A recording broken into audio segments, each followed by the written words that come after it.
do you think MAGA Republicans, and you even referenced Donald Trump as the leader of the MAGA Republicans. Sure. I mean, when you reference the echoes to history, how far do you think, or are you warning that they're willing to go? All the way. What do you mean by that? What do you mean by all the way? Because you write at one point in the book, the MAGA Republicans and their supporters who want to make America great again want to be remaking it in the image of the antebellum era. I just want to be clear. Are you saying you think they want to reinstate slavery? No. They wish to get us back as close to slavery as they can possibly get us to without violating, because the Constitution they can't do it. Jim Crow? Yes. So you think they would reinstitute Jim Crow? Absolutely. And I think the Supreme Court is well on the way to doing that.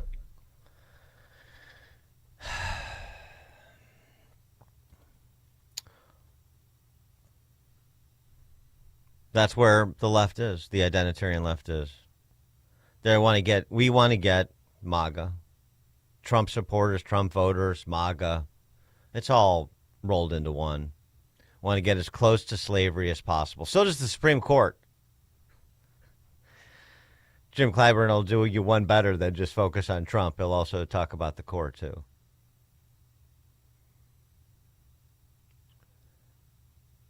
I think it's fair to say that almost no path could have been more destructive to Black America over the last 60 years than the path that Jim Clyburn and the other race hustlers in public office and in media, that the course that they put Black America and bicentric America. When I talk about Black America, it's not in segregation. It is in unison. The interests of Black America are the interests of America generally. They're Americans. The better they do, the better it is for all of us. No path. I can't think of a path that could have been more destructive. And yet they are stuck on the race hustle. Because why? Well, because they've all become rich and important by perpetrating this hustle. I don't know what's in Jim Clyburn's heart, but the results of the path that has been taken are unmistakable and incontrovertible. It's been a complete disaster. And this is all he's got. Same as all the politicians running around in Chicagoland and Illinois from time immemorial, the Jackson family and all the rest of the race hustlers. Could anything over the last 60 years have been more destructive? And that moral rejuvenation that Bob Woodson is calling for?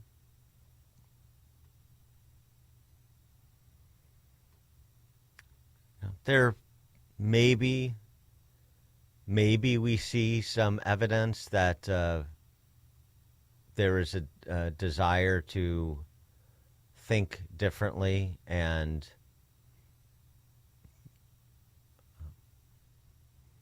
chart a new path. See that particularly among younger Black men, but boy,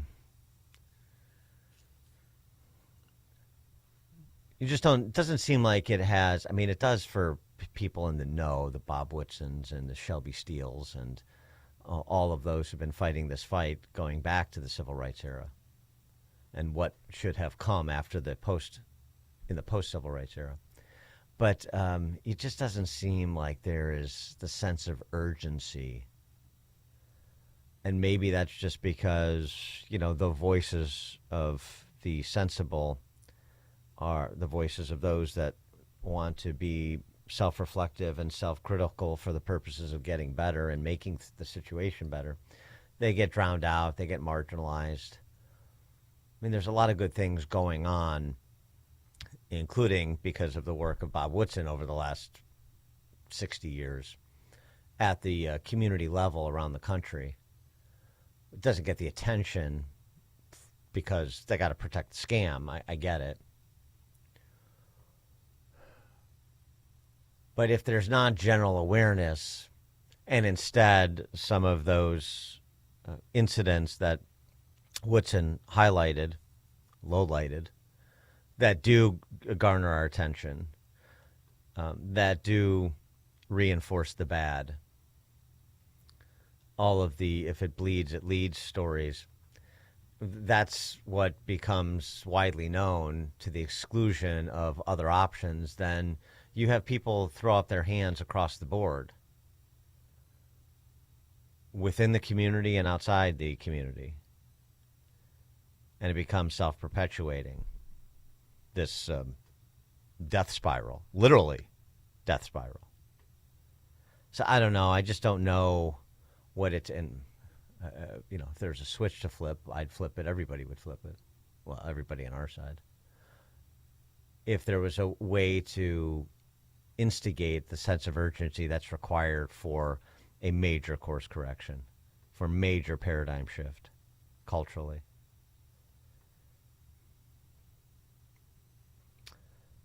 I mean, Walter Williams, the late great Walter Williams, the economist, he used to talk about this all the time. There have never been more black Americans in public office. Never more black Americans with serious, powerful positions in government at every level in this country. And how's it going? Never been more black Americans in serious positions of power and cultural influence in mediating institutions like government school systems, in addition to just municipal, regional, state, federal government. And how's it going? So it's all because of systemic racism, and even all of these talented, intelligent black Americans in positions of authority can't overcome it. That's basically their, my dog ate my homework story about it.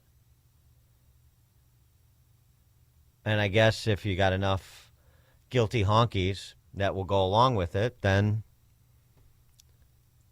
you can prevent a reordering. You can prevent that rejuvenation that Bob is calling for. It's sad.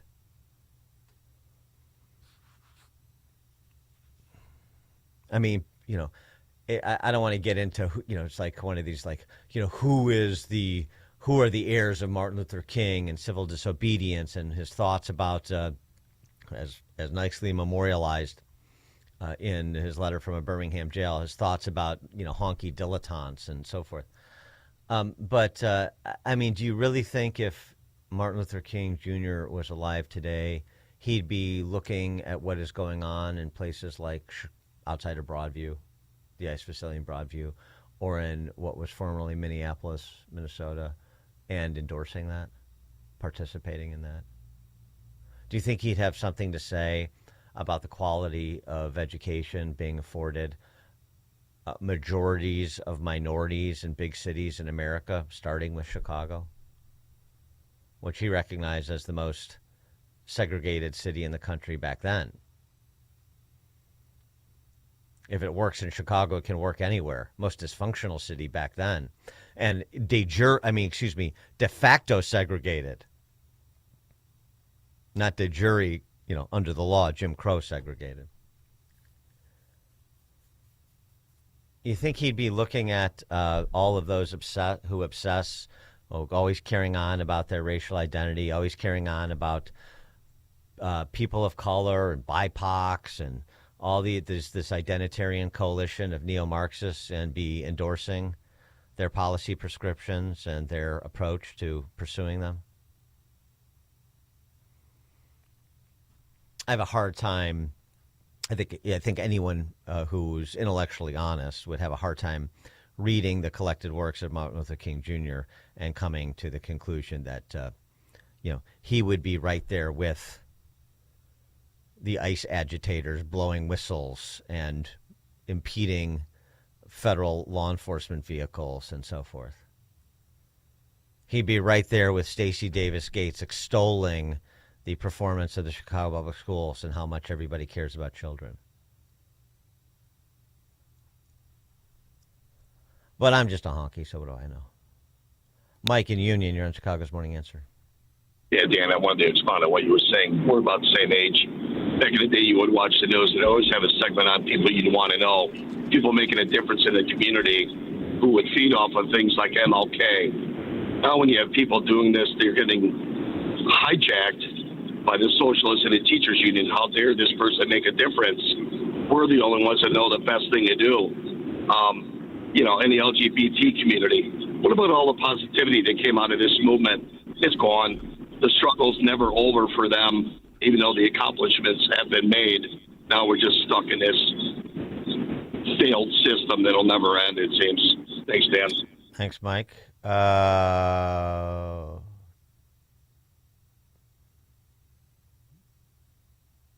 Joe in Hoffman Estates. Good morning, Dan. I would have to say that Malcolm X summed it up best when he said there's no greater threat to the black community than the white liberal. But I would take it a step farther and say the black liberal at this point is right in on it. Yeah, thanks for the call, Joe.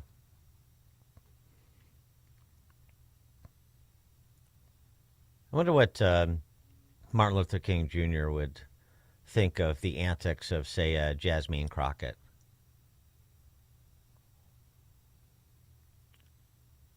Mark, Oak Lawn. And thanks for taking my call. Great show. Here's another point. I know Martin Luther King's niece. She's a big pro-life woman. And, Yes.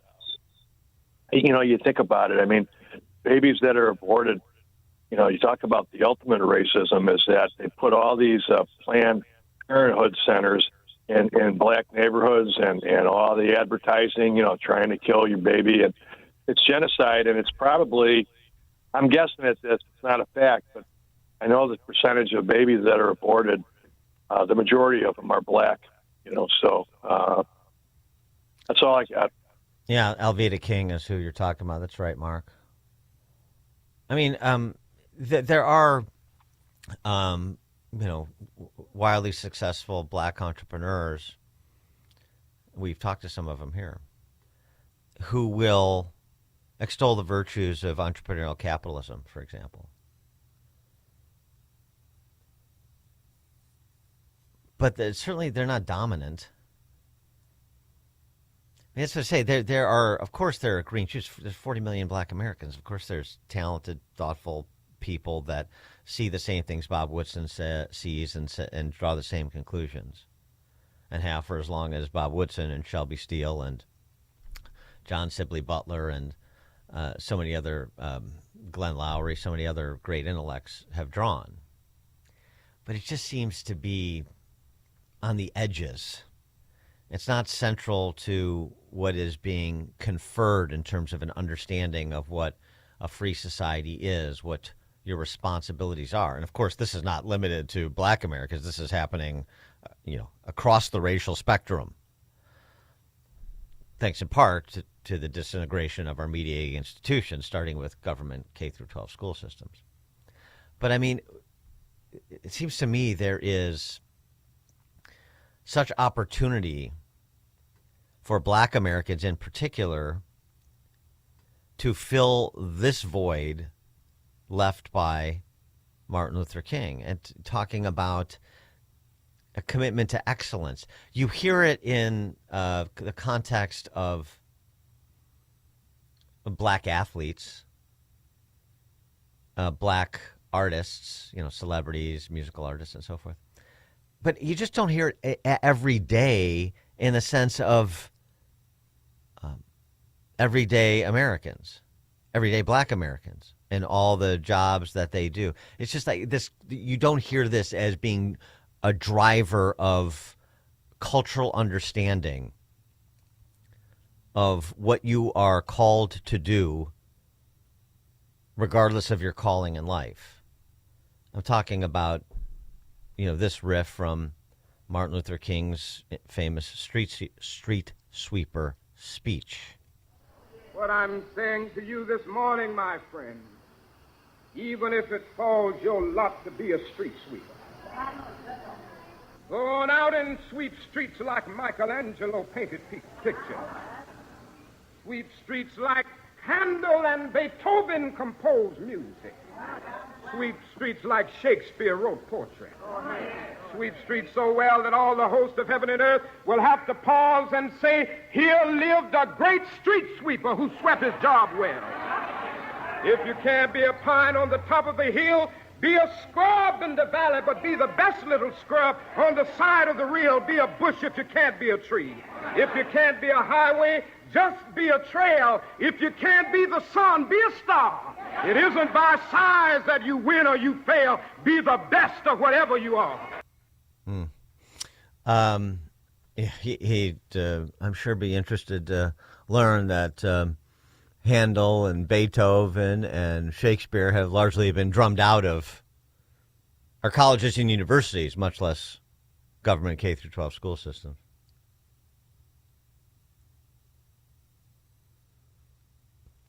I wonder what Martin Luther King would say about those abolish ICE vandals and goons interrupting a church service in St. Paul, Minnesota. Wonder what he'd say about Don Lemon lecturing the pastor there for wanting to have his prayer service amid the protesters. Protesters, very generous of me. We'll start there, turn our attention to the goings-on over the weekend. That's at 6:06. It is now 6 o'clock on AM 560 WIND Chicago.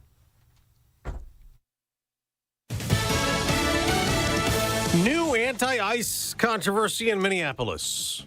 I'm Dave Anthony, Fox News. A demonstration yesterday inside a church, now under federal civil rights investigation. Senior Justice Department advisor Alina Habba just told Fox. The FACE Act is a long-standing federal statute that prohibits force, threats, obstruction, any kind of interference with a religious place of worship, and it carries criminal penalties. Fox's Matt Finns in Minneapolis. They started chanting for Renee Good, the woman who was shot and killed by ICE earlier this month. Renee Good! Renee Good! The protesters believe one of the pastors works for ICE. Now, the organizer told Don Lemon, who was embedded with the protesters, that it was a clandestine operation meant to disrupt a, quote, key location, demanding justice for Good. One video appears to show a protester inside the church calling the churchgoers comfortable white people. 1,500 U.S. troops are on standby if President Trump invokes the Insurrection Act to deal with protesters who've clashed with federal officers. Minneapolis Mayor Jacob Frey, a Democrat, calls sending troops ridiculous.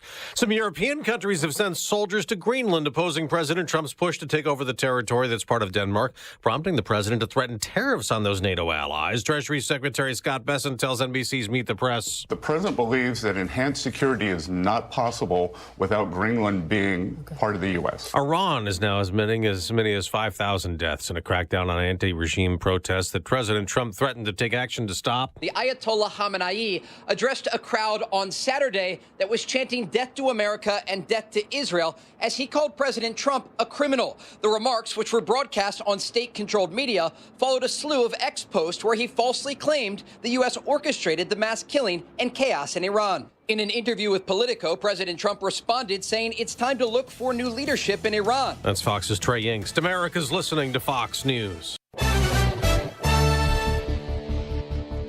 Good morning. It's 7 degrees here in Chicago on AM 560 The Answer. I'm Stace Keene in the QC Kinetics newsroom. The Chicago Office of Inspector General says its work in the fourth quarter of last year led to the return of $180,000 in illegal campaign contributions to candidates for city office. That's more than the OIG has reported in any other quarter. The office's quarterly report also included investigations that led to recommended termination for 5 city employees. One of the 5 allegedly spent hours of city time at a social club. Another was accused of fabricating an on-duty injury to obtain workers' compensation. 2 people have died following accidents early yesterday morning. Officials say a woman was killed following a crash on disabled Lakeshore Drive around 2:30 when the male driver lost control, striking a pole and the median. The driver and 3 passengers were taken to the University of Chicago Medical Center, where one of those passengers later died. A second accident closed down parts of the Eisenhower Expressway just before 3 a.m. when a Jeep and a Saturn collided. One occupant was killed after being ejected from one of the vehicles. The second occupant was hospitalized. A man has been charged with a string of early morning robberies. According to reports, 20-year-old Brian Pride has been charged with 3 counts of armed robbery and 2 counts of burglary. Officials say Pride is one of 2 people responsible for early morning break-ins that took place in the Ukrainian Village, Lakeview, and Lincoln Park neighborhoods earlier this month. And the Bears lived up to their Cardiac Bears nickname last night, tying the game with seconds left in the fourth quarter. They managed to hold the Rams in the OT, gaining the ball with great field position, but a pass by Caleb Williams was intercepted. The Rams capitalizing on that error, ending the game with a field goal, the final score 20-17. This report is a service of Goldilocks, offering Chicagoland state-of-the-art smart security systems to protect your home or business. AM 560 listeners receive 3 months of monitoring free with new installs. Get peace of mind by calling Goldilocks at 708-889-5600. Again, that's 708-889-5600. A check of the roads is coming up in 2 minutes on AM 560, The Answer. Larry Elder explains the origin of the problem. What's the original sin here? Refusing to allow ICE to go into jails and prisons, so when these illegal aliens have served their time, they could be deported. Instead, they release them to the community, which means ICE then has to go into the community, with much greater risk, to extract them. Is anybody talking about that? What's the original sin here? The Larry Elder Show. Weeknights at 8, right before Sean Hannity at 10 on AM 560. The Answer. At AlmostFreeTeeth.com, they're dedicated to making smiles great again. If you have medical PPO insurance, find out how you could save 90% off on average to get a beautiful dental implant-supported smile. Check if you qualify right now at AlmostFreeTeeth.com. A voice for the new right, charting a new path forward for American conservatism. It's the Josh Hammer Show, now available on the Salem Podcast Network. Is this going to explode into 2020? For a while, it looked like that was not going to be the case. Increasingly, I am less confident. They're not stopping. They are being aided and abetted by willful idiot, neo-Confederate insurrectionist politicians like the coward in the Twin Cities, Tim Walz. Subscribe today on Apple, Spotify, YouTube, or at SalemPodcastNetwork.com. Hello, this is Alistair Begg. In September of 2026, I'll be teaching the Bible as we cruise through the Norwegian fjords. I'd love for you to join me. Call 855-565-5519 or visit deeperfaithcruise.com. I'm Ed Evans, CEO of Consumer Cellular. You know, the big wireless companies say they have discounts for people over 55, but unless you're willing to sit on hold and ask, you're probably paying more than you should. At Consumer Cellular, there's nothing to hunt down. We're built for people 50 plus with plans starting at just $20. And our 100% US-based customer service actually answers the phone. Call 1-888-FREEDOM or visit consumercellular.com today and get your second month free for a limited time. Taxes, fees, and other third-party charges will apply. See website for additional details. Following the attacks on 9/11/01, FDNY firefighter Daniel Foley assisted in the rescue and recovery efforts at Ground Zero. Daniel spent months and months searching for victims. Now, Daniel's death was the direct result of 9/11-related cancer. He leaves behind his wife, Carrie, and their children. Tunnel to Towers paid the mortgage on the family's home. Join us. Donate $11 a month to the Tunnel to Towers Foundation. Go to their website, the letter T, the number 2, the letter T.org. When someone you love is living with memory loss, finding the right care isn't just important, it's everything. At Terra Vista of Oak Brook Terrace, memory care isn't an add-on, it's all we do. When Mom moved into Terra Vista, everything changed. She's safe, engaged, and surrounded by people who truly understand dementia. And I finally get to just be her daughter again. Terra Vista was built specifically for caring for those with Alzheimer's and other types of dementia, with secure indoor and outdoor spaces, innovative therapies, and a community that feels like home. Residents stay active, connected, and respected every single day. And the best part? Mom can live with dignity, and I have peace of mind. If memory care is in your future, choose the community designed for it. Choose Terra Vista of Oak Brook Terrace. Schedule a tour today at terravista.org. Again, that's terravista.org, and tell them AM 560 sent you. Terra Vista, where memory care lives.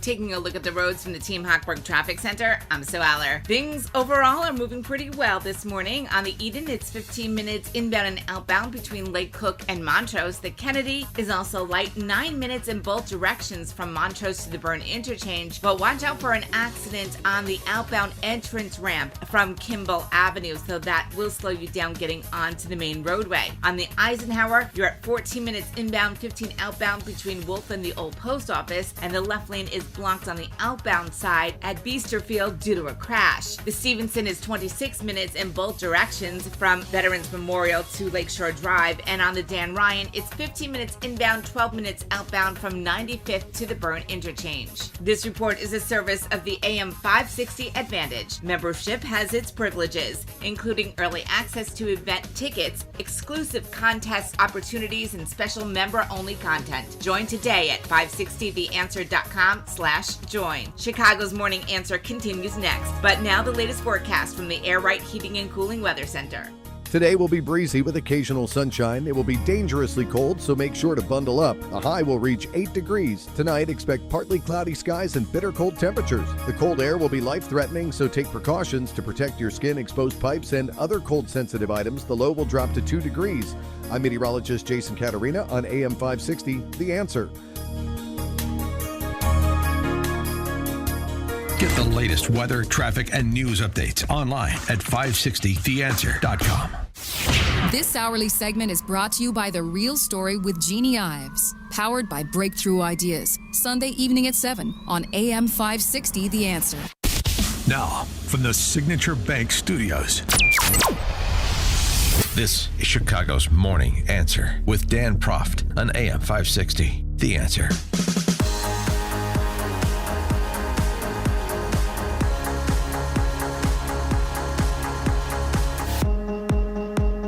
Top of the morning, Dan Proft here. Roland Fryer is a renowned Harvard economist. Black gentleman, has a good piece in the Journal. Martin Luther King's game theory, talking about what he come to understand as the genius of MLK's strategy of nonviolent civil disobedience. To my pre-adolescent mind, writes Fryer, King was soft. All he did, I argued, was get beaten up and thrown in jail. My knucklehead uncle did that too. One February afternoon, I told my social studies teacher that King wasn't a real hero, that he was weak, and that Black History Month should focus on someone else. With the benefit of time and a bit of economic theory, I came to realize that my youthful view of Martin Luther King was exactly backward. He wasn't weak. He was a brilliant social strategist. And so he applies game theory to the civil rights movement to talk about how you go from a bad equilibrium to a better one, which was precisely what King was doing. Nonviolence, writes Fryer, is powerful not because it is passive, but because it is informative. Sustained, disciplined nonviolence is costly and hard to fake. It separates those seeking equality from those seeking chaos. By doing so, it helps outsiders distinguish between good and bad types, including, in my own case, separating the boy I was from the man I became. Once nonviolence becomes credible, repression is no longer cheap.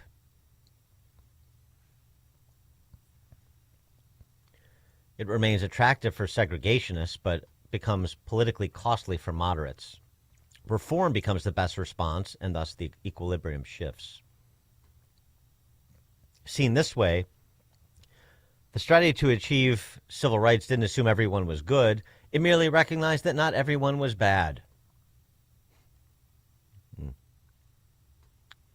Violent protests produced the opposite effect. When demonstrations turned violent, media coverage pivoted to law and order, and vote shares shifted toward Republican candidates. In some cases, violent unrest generated a 5-point swing towards Republicans.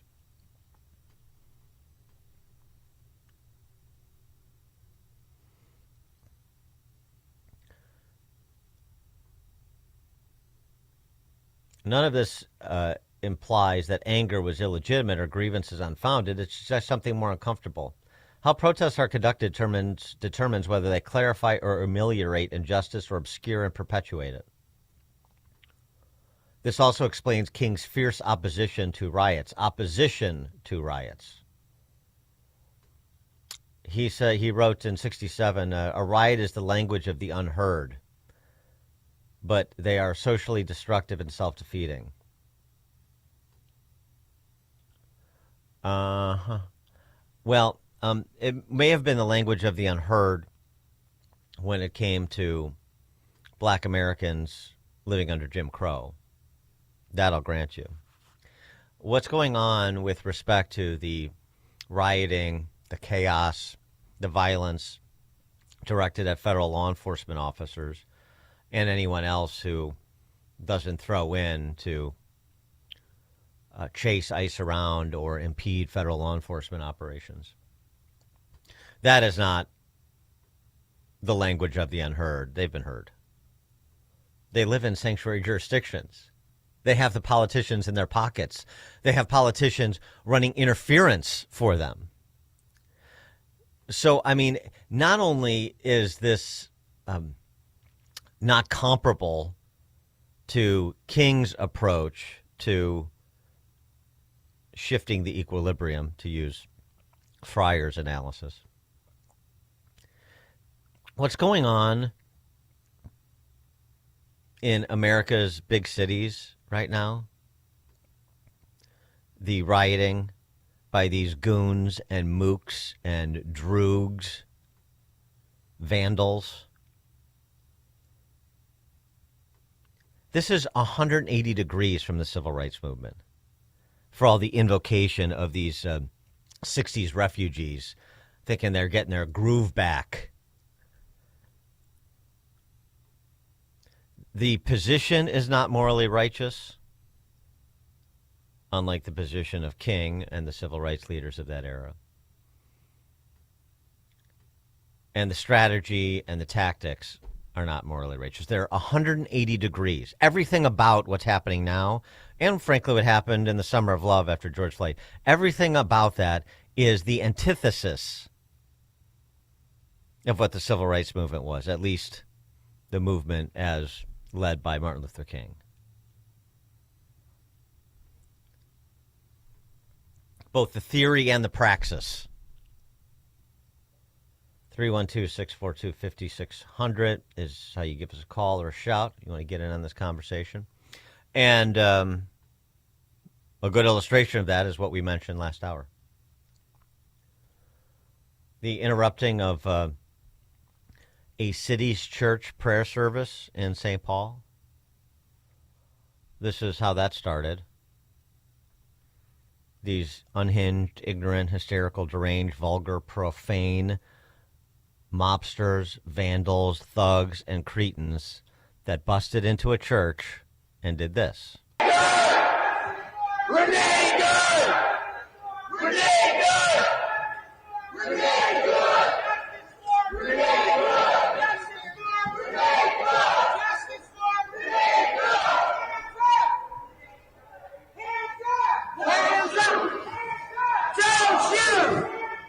Don't shoot! Don't shoot! Don't shoot!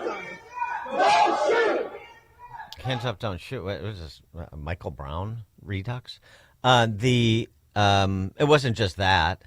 It was one-off droogs, like this ass hat, whose hat said F Trump. It's clothing to wear in a church. But of course, this should come as no surprise. As you can see, all these pretend Christians, all these comfortable white people who are living lavish, comfortable lives while children are dragged into concentration camps. You're living real life, nice lives with your lattes, doing absolutely nothing for your Latino and Somali brothers and sisters. You come here to a man wearing a suit. Is a preacher? Did Jesus wear a suit? Did Jesus profit off the words? No! Jesus would dine with enemies. Do not touch me. Touch me again and see what happens. Hey, you can't. Don't You are a fake Christian. Why are you not standing with your Somali and Latino communities? Why do I not see you out at Whipple every day protesting this attack on humanity?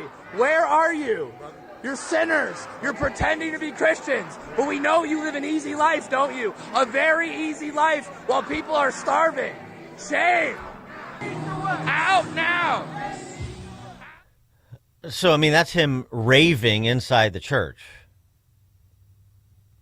Very persuasive. The pastor for that service is a guy named Jonathan Parnell, and he was trying to restore order inside his church. And then he was confronted by citizen journalist Don Lemon. Glad to see Don Lemon keeping himself busy. And this is what Don Lemon had to say, pressing Parnell to, I guess, stand down and let these animals just run roughshod over his church and parishioners. What do you think of this? I mean, this is unacceptable. It's shameful. It's shameful to interrupt a public gathering of Christians in worship.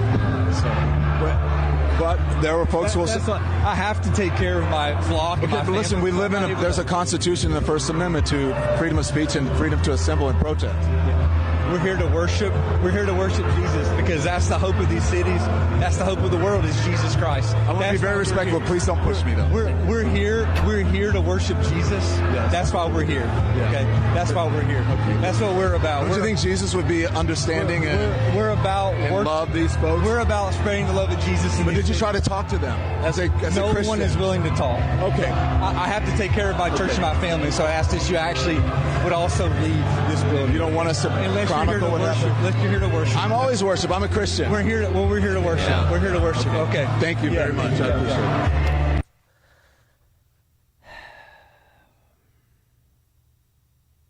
Another way it's 180 degrees from Martin Luther King is there's nobody there with firing synapses. Don Lemon is a Christian. The First Amendment? I'm sorry, there's a First Amendment protection to interrupt a private gathering, to throw a church service into chaos. That is not First Amendment protected, Don. You nitwit.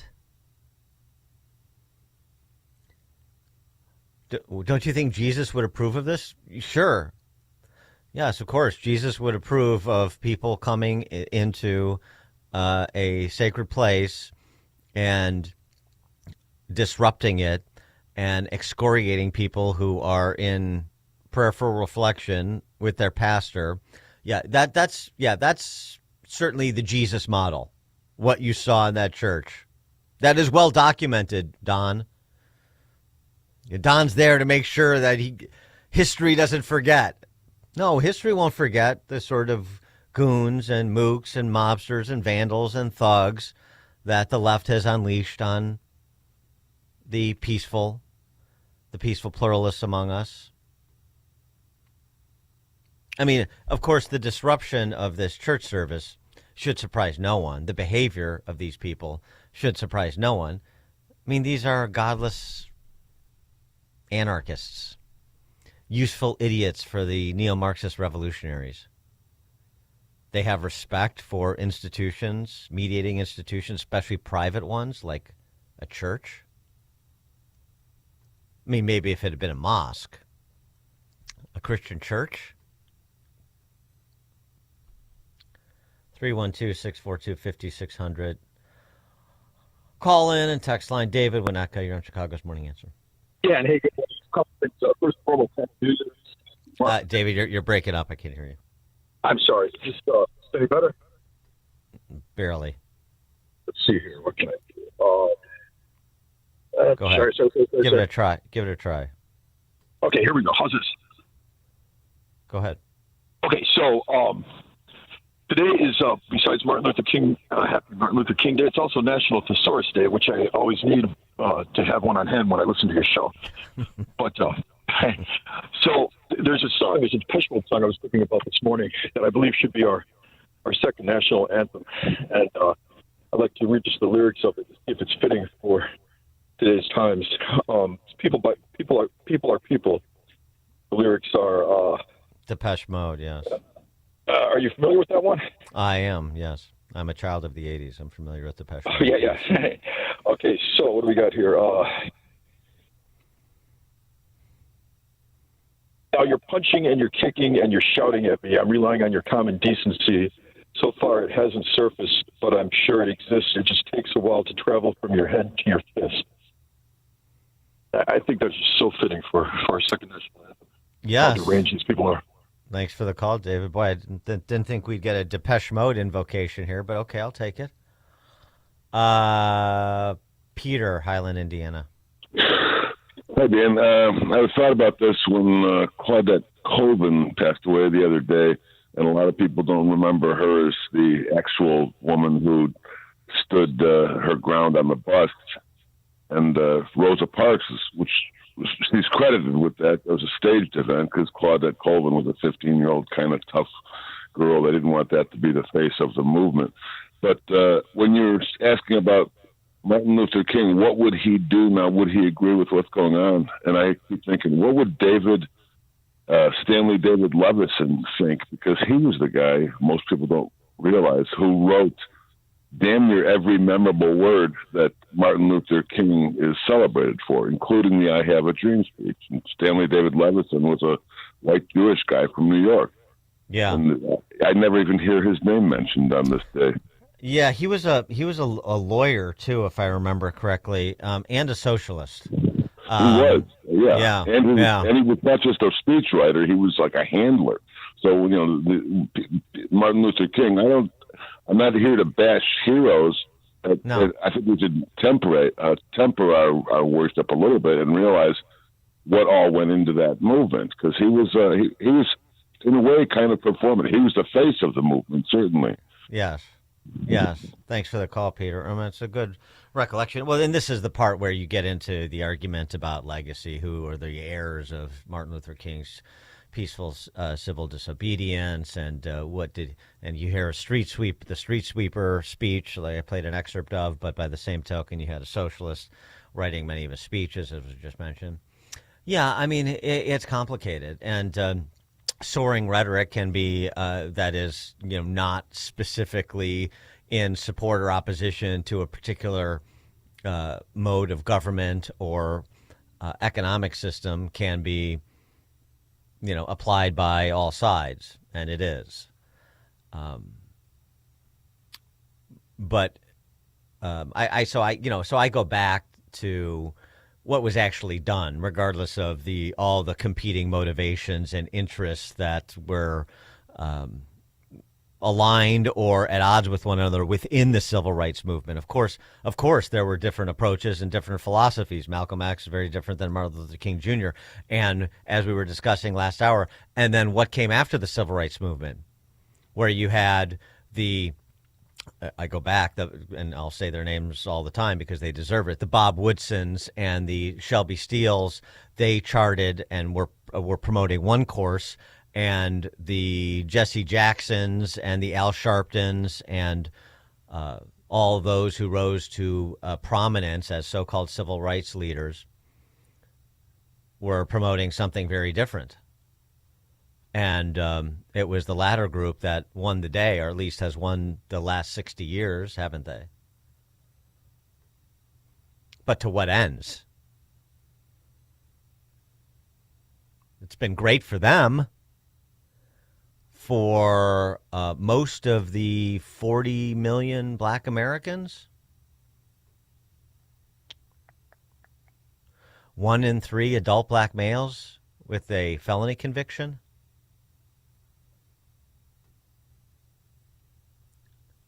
That's on a path to cultural or economic power. Nearly 1 in 3. George in Naperville. Yes, Dan, they disrupted the church, acted like wild animals, but they stand with their Somalian brothers. Thanks, George. Dan Proft, Chicago's Morning Answer. This is Chicago's Morning Answer. Your show keeps me alive during the week. There's nobody I'd rather listen to between 5 and 9 in the morning than you guys. On AM 560, The Answer. Sniffles and sneezes got you down? GoodRx is here to help with big savings on commonly prescribed cold and flu meds. GoodRx is free and easy to use. GoodRx is accepted at all major pharmacies like CVS, Walmart, and Walgreens. Just search your prescription, find a coupon, then show your pharmacist at the drop-off counter. GoodRx is not insurance, but it works whether you have insurance or not. If you do, GoodRx may beat your copay price. Download the free app or visit GoodRx.com to save today. The new year means new resolutions, not just for your body, but for your finances as well. Did you know that financial health is directly related to your identity protection? This is why you need LifeLock. LifeLock monitors hundreds of millions of data points per second. If your identity is stolen, LifeLock's restoration specialist will fix it, guaranteed, or your subscription money back. Resolve to make your identity, health, and wealth part of your New Year's goals with LifeLock. Visit LifeLock.com and save up to 40% off your first year with the promo code BECK. Terms apply. Dan Proft here to tell you about an opportunity for you to promote your business and to make a difference this Christmas season. I'm talking about our Food for the Poor Business Benefactor Program. We've partnered with Food for the Poor to provide life-saving food and water for thousands of children and their families in Latin America and the Caribbean. Your business can be a part of this effort. Become a Food for the Poor business benefactor by making a $2,500 tax-deductible donation to Food for the Poor. That donation will help more than 30 children for an entire year. And when you do that, AM 560 will give you 40 one-minute commercials to air here on AM 560 The Answer between 5 a.m. and 8 p.m. Monday through Friday at no additional cost to you. To take advantage of this deal, just call John Gallagher at 847-472-8950. Again, that's 847-472-8950. One more time, the number, 847-472-8950. Or go to 560theanswer.com/foodforthepoor. That website again, 560theanswer.com/foodforthepoor. Wealth Health Radio. The biggest fears that people have is, do I have enough money to retire? Retirement doesn't have to be complicated. To make sure that you're going through retirement with confidence. Learn principles of income planning. There's a lot of different facets that you need to take into consideration when you're retiring. Tune into Wealth Health Radio with Joe Murphy, noon to 1 p.m. Sundays on AM 560 The Answer. Did you know most remodeling mishaps start before construction even begins? Here's something else you should know. At Forever Remodeling, we do things differently.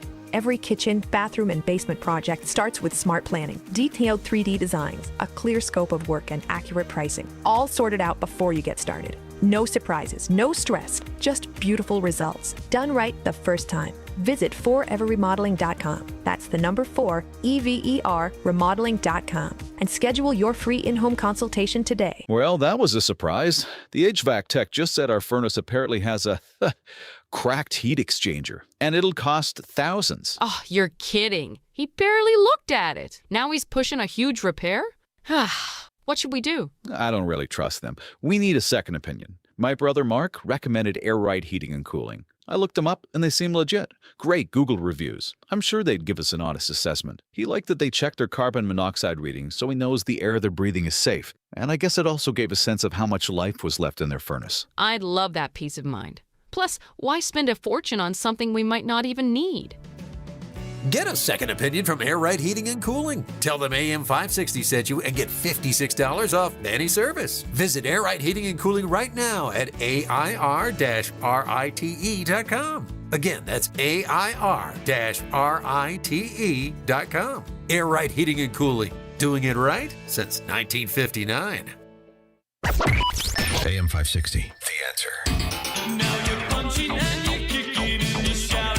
There it is, instant request for David and Winnetka. Depeche Mode.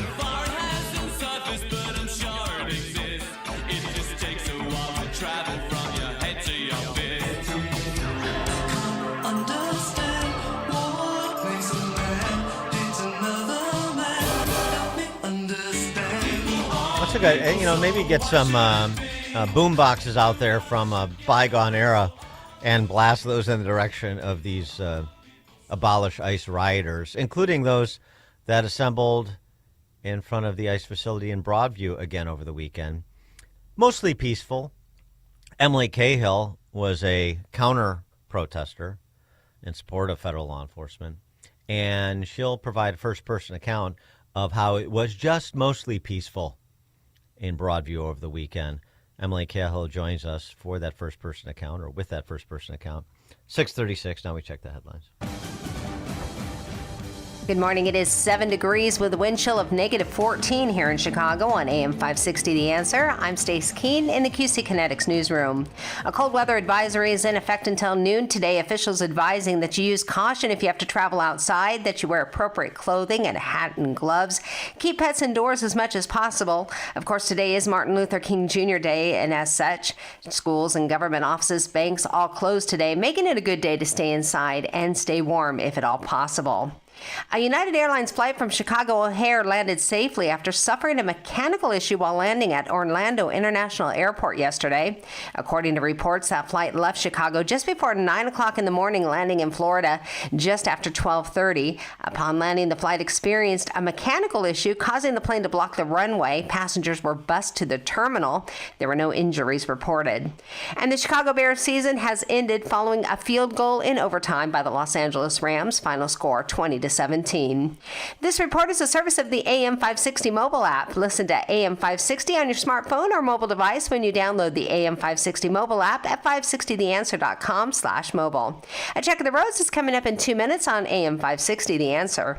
Scott Jennings sees the president cleaning up a mess. You know, since President Trump took office, headline inflation has been running at about 2.4%. It was 3% under Biden. Core inflation has been running at 2.4%. It was 3.3% under Biden. The numbers don't lie. Trump has lowered inflation from the mess he inherited from Joe Biden. The Scott Jennings Show. Weekdays at noon, right before Hugh Hewitt at 2 on AM 560. The Answer. If stairs in your home are becoming difficult, there's a practical solution, and it doesn't have to come with pushy salespeople.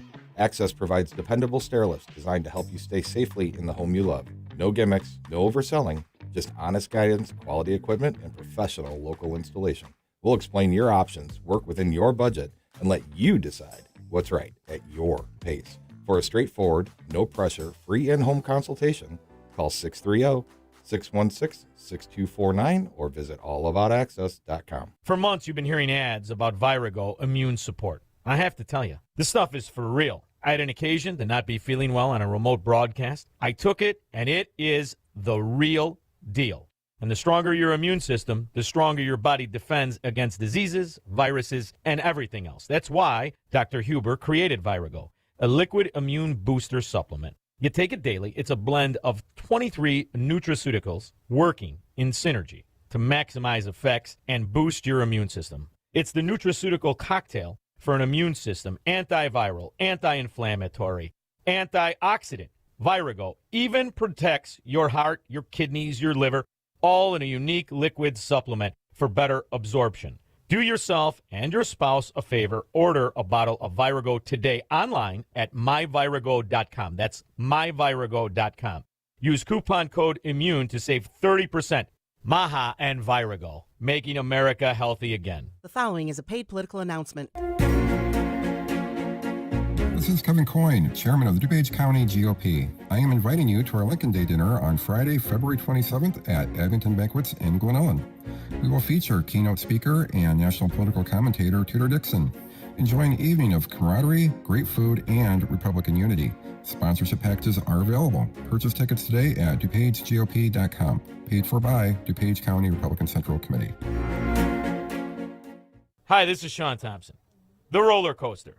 No matter your age, no matter the amusement park, it never ceases to bring the emotional goods, the anticipation, the excitement, and then the fear and the adrenaline rush that comes from the king of all rides. The same can be said when it comes to your retirement. Lots of questions and concerns that for some reason can feel like a roller coaster. Will you be able to continue to live as comfortably as you do now? Or will you have the complete financial independence? Or will you run out of money? How about taxes, Social Security, or health care? Tom Fortino and the team at Alpha Wealth Group can answer all of these questions and much more with their roadmap to retirement. And all you have to do is simply call 630-864-6711. That's 630-864-6711. or online at alphawealthgroup.com. Call Alpha Wealth Group today, and let's save the fear and adrenaline for the amusement park.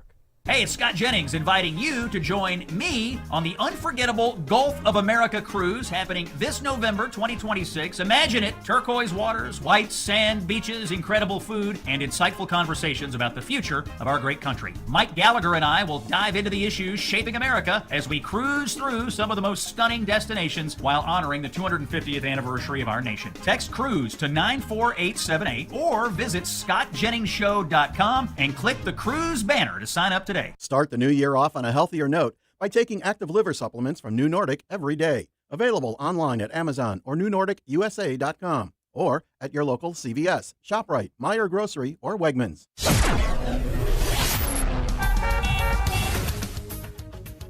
Taking a look at the roads from the Team Hawk Park Traffic Center, I'm Sue Aller. Got a problem on the Tri-State northbound, the exit ramp at Halstead Avenue. That is closed all because of a stall. Now you're okay on the Dan Ryan, 14 minutes inbound, 12 outbound from 95th to the Burn Interchange, but there is a collision taking down 2 left lanes on the outbound express lanes at 47th Street. Running well on the Eden in both directions between Lake Cook and Montrose. Very light on the Kennedy, both ways from Montrose to the Burn Interchange. The Eisenhower just 14 minutes inbound, 15 outbound between Wolf and the Old Post Office, and no major delays on the Stevenson. 25 minutes both ways from Veterans Memorial to Lakeshore Drive. This report is the service of Back to School America. This holiday season, help Back to School America make an impact on teachers who give it their all. Your donation will empower teachers and inspire students. Give today at b2sa.org. That's b2sa.org. Chicago's Morning Answer continues next, but now the latest forecast from the Air Right Heating and Cooling Weather Center. Today will bring breezy conditions with intervals of sunshine. It'll be dangerously cold, so make sure to dress warmly. The high temperature will reach 8. Tonight, expect partly cloudy skies with bitterly cold temperatures. The cold air could be life-threatening, so take precautions to protect yourself, expose pipes, and other cold-sensitive items. The low will drop to 2. I'm meteorologist Jason Caterina on AM 560, The Answer.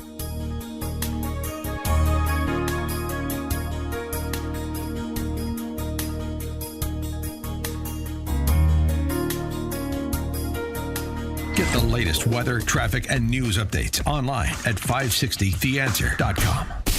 Now, from the Signature Bank Studios. If you're looking for the latest news, insight into what it means, and the sharpest opinion, there's only one station in Chicago where you can turn, and it's this one. We're AM 560, The Answer.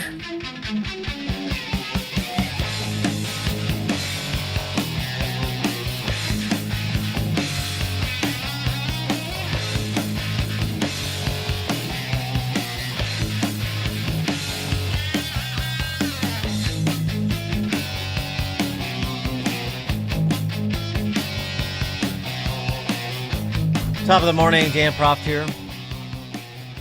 The latest tactic in the left's war against federal law enforcement officers, federal immigration officers, both CBP as well as ICE. CBP was treated to this, a group of Customs and Border Protection agents enjoying happy hour at some watering hole in D.C. But don't worry, Code Pink is on the job to harass them when they're not trying to track down Trump at a eatery in D.C. They're looking for CBP at a watering hole. You are murderers! You have killed people! No ICE! No CBP! You're the public enemy! No ICE!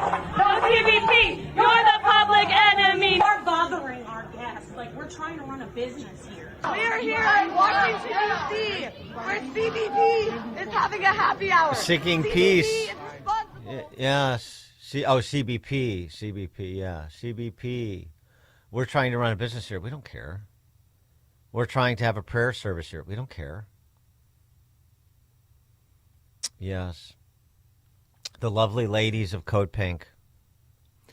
But beyond the rabble out there sowing disorder and instigating violence, the politicians who they serve have taken a new approach to punishing ICE officers en masse, or attempting to, within their scope of influence.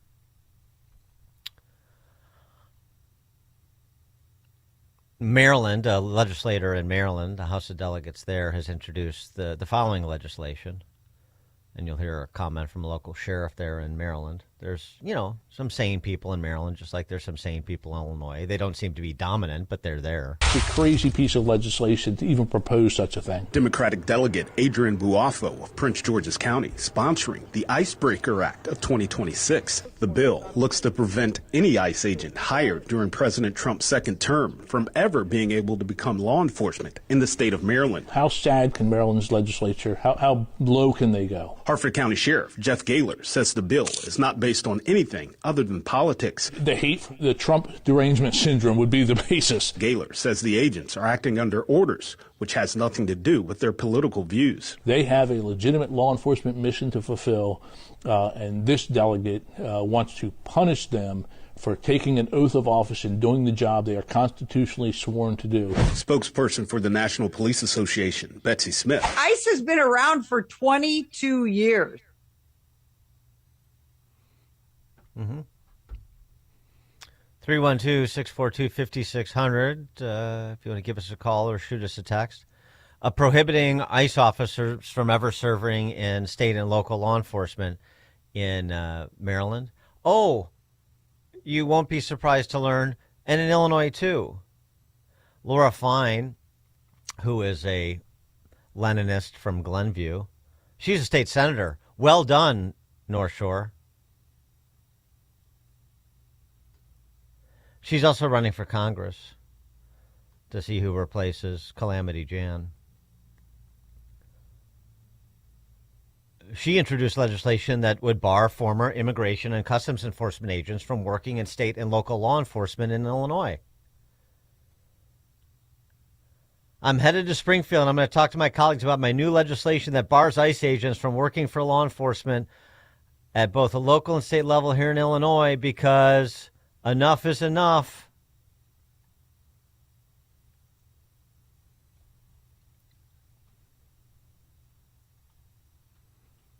(312-642-5600).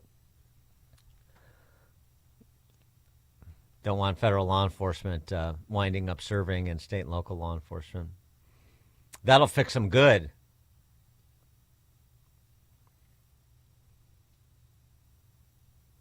Because of what happened in Minneapolis, she said.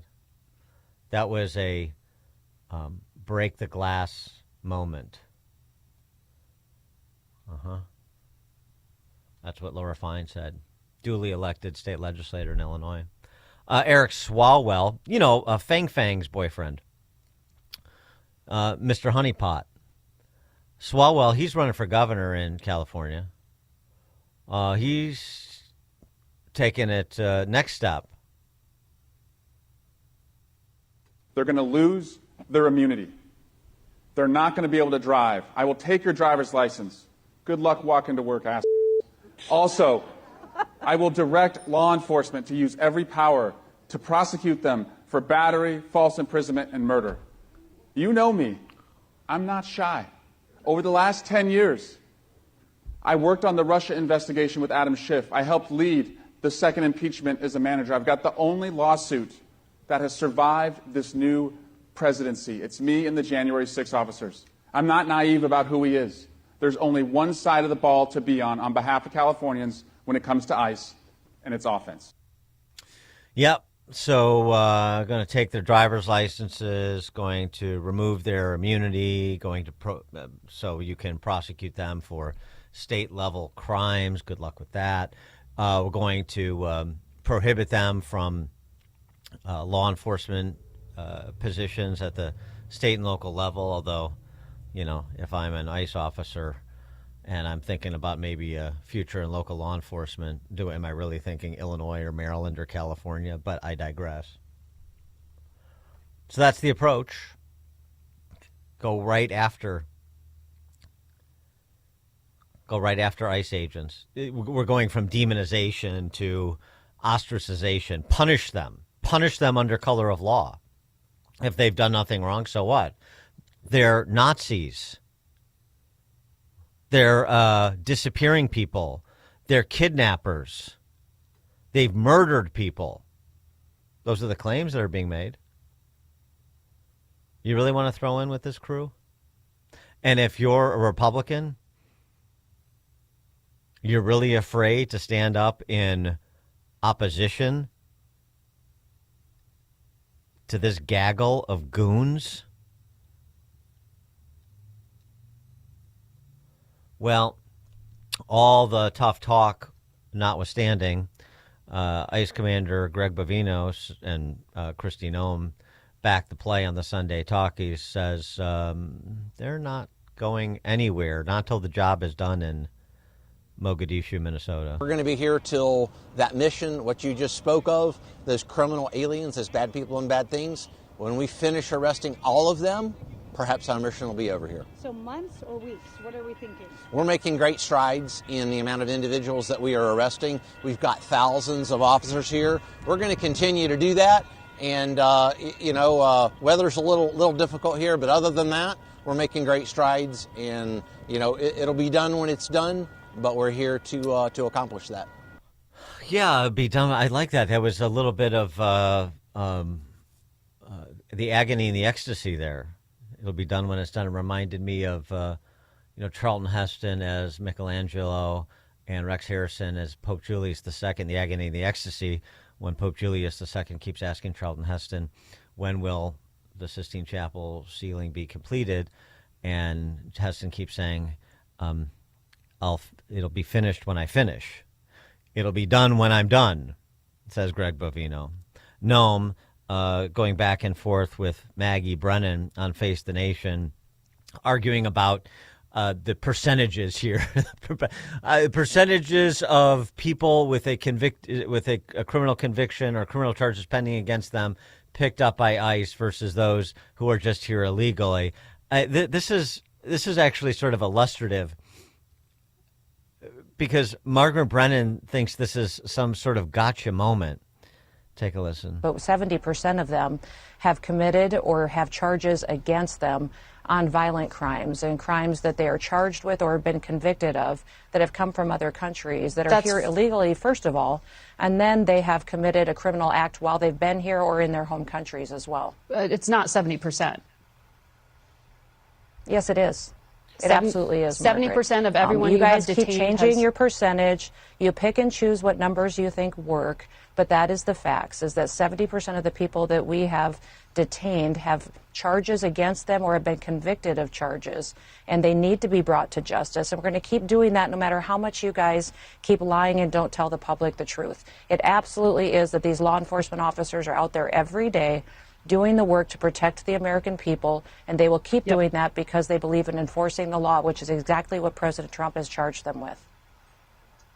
Okay. Well, our reporting is that 47%, based on your agency's own numbers, 47% have criminal convictions against them. But let's talk about the other numbers. You're wrong again. Absolutely. We'll get you the correct numbers so you can use them in the future. Well, that's from your agency. Let's talk about our numbers here at CBS. I got to tell you, 47% or 70%, I don't care.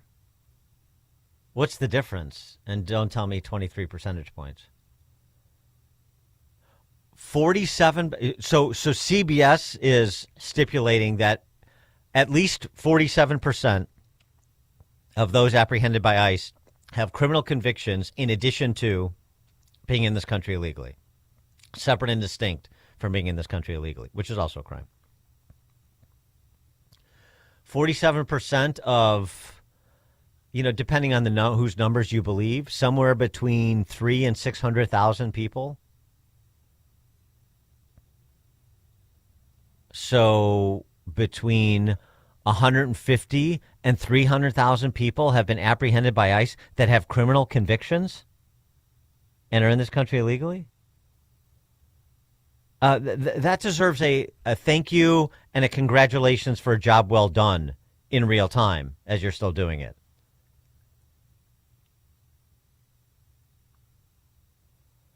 I mean, that's all of this percentages. Brennan said something else on Face the Nation, too. Pew estimates that 2.2% of Minnesota's population are illegal immigrants. Oh, gosh, Dan, it's only 2.2%. It's only 2% of Minnesota's population that are illegal immigrants. Okay, well, let's see. Minnesota has approximately 6 million people, so that's 120,000. And let's use Margaret Brennan's numbers just to say, this is about the percentage that you can use to take the national number to extrapolate local. So say it's half. So 60,000 people in Minnesota are in the country illegally and have been convicted of crime. And you think that's something that we should shrug our shoulders about? I mean, if you actually sort of break this down and work the logic of what is being advanced by the abolish ICE left in the context of the real numbers and the real world impact, boy, it really holds up their position for ridicule, doesn't it? Or do I have this wrong? I mean, what's the big deal? It's only half of the people you've apprehended that are public safety threats. Oh, and we have some percentage of 10 million more to go. Wow. Tina and Joliet. Hi, Dan. The behavior of the left never surprises me. I completely expect this despicable behavior from them. But where is the Fraternal Order of Police? Where are all the national police organizations? Why are they not out screaming from the rooftops? Over the weekend in Broadview, a conservative woman was savagely beaten on camera by one of the speakers at a rally.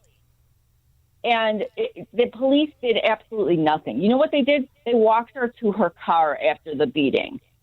That was it. What are we paying taxes for anymore? We do not. If you live in Illinois, you basically live in a communist state, and you have no protection based on who you vote for. This is disgusting. I don't know what else has to happen before people wake up. If they think that it's a good thing that our police are just basically figureheads, and that here's what I've learned: following the rule of law is arbitrary, and that's it. That's all. There's no consequence anymore to despicable behavior, to attacking people, to rape, to murder. Zero consequence. That judge just let that guy, that man who runs around punching women in the face, breaking their bones, he just got out. He was given his 48th chance to turn his life around. I'm at a loss. I don't even know what we're supposed to do anymore as law-abiding citizens. We just sit back and wait for our turn. It's pathetic. Thanks for the call. Got to work to try to change out your leadership. It matters, doesn't it? Let me give you an example of how it matters. The governor of Virginia used to be Glenn Youngkin, and he issued an executive order compelling state and local law enforcement to work with federal law enforcement. Abigail Spanberger is now your governor of Virginia, and what's her first act as governor? And this executive order rescinds executive order number 47. State and local law enforcement should not be required to divert their limited resources to enforce federal civil immigration laws. It is a responsibility of federal law enforcement. Virginia state and local law enforcement officers must be able to focus on their core responsibilities, investigating crime, and community policing. Yeah, right. Because, but it's okay to devote or divert resources, state and local resources, when there's collaboration with ATF or DEA on gun trafficking or drug trafficking bust, right? It's okay when the federal government diverts its resources to work with local law enforcement to level up state charges to federal charges, so there's more severe punishment attached for gang-related crimes, right? You know, like a Project Legend, something like that under Bill Barr. Yeah, right. Diversion of resources. That's really what it is. Yeah, and in Illinois, I mean, think about this. In Illinois, the position is this. You can be an illegal immigrant from Montenegro and be a police officer in Hanover Park. But if you're a decorated federal law enforcement officer who worked for ICE, you're prohibited from being a law enforcement in Illinois. That's the position. It's only in legislative form now, but that's essentially the mindset. Does that bring it home for you? Jerry, Milwaukee.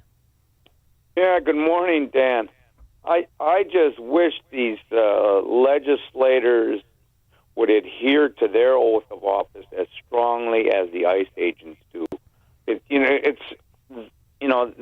Their concern should be for the safety, the welfare of the majority of their constituents. They shouldn't be pandering to this gaggle of goons, as you call them. Thanks for the call, Jerry.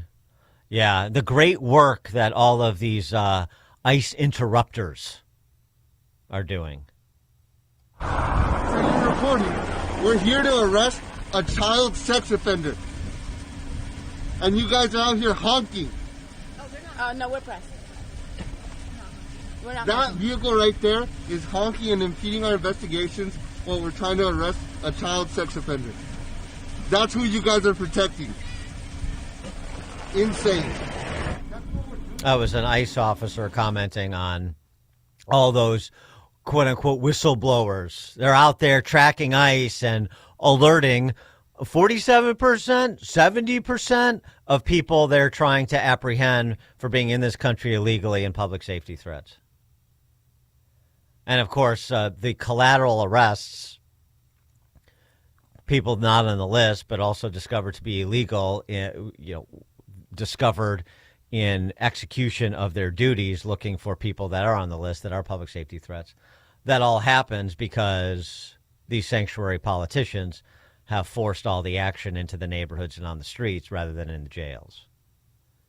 And then they decry the consequences of the choices they made. Because these are adults. These are serious people.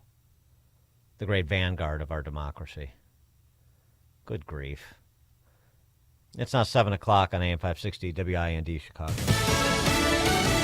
They went to church to protest. I'm Dave Anthony, Fox News.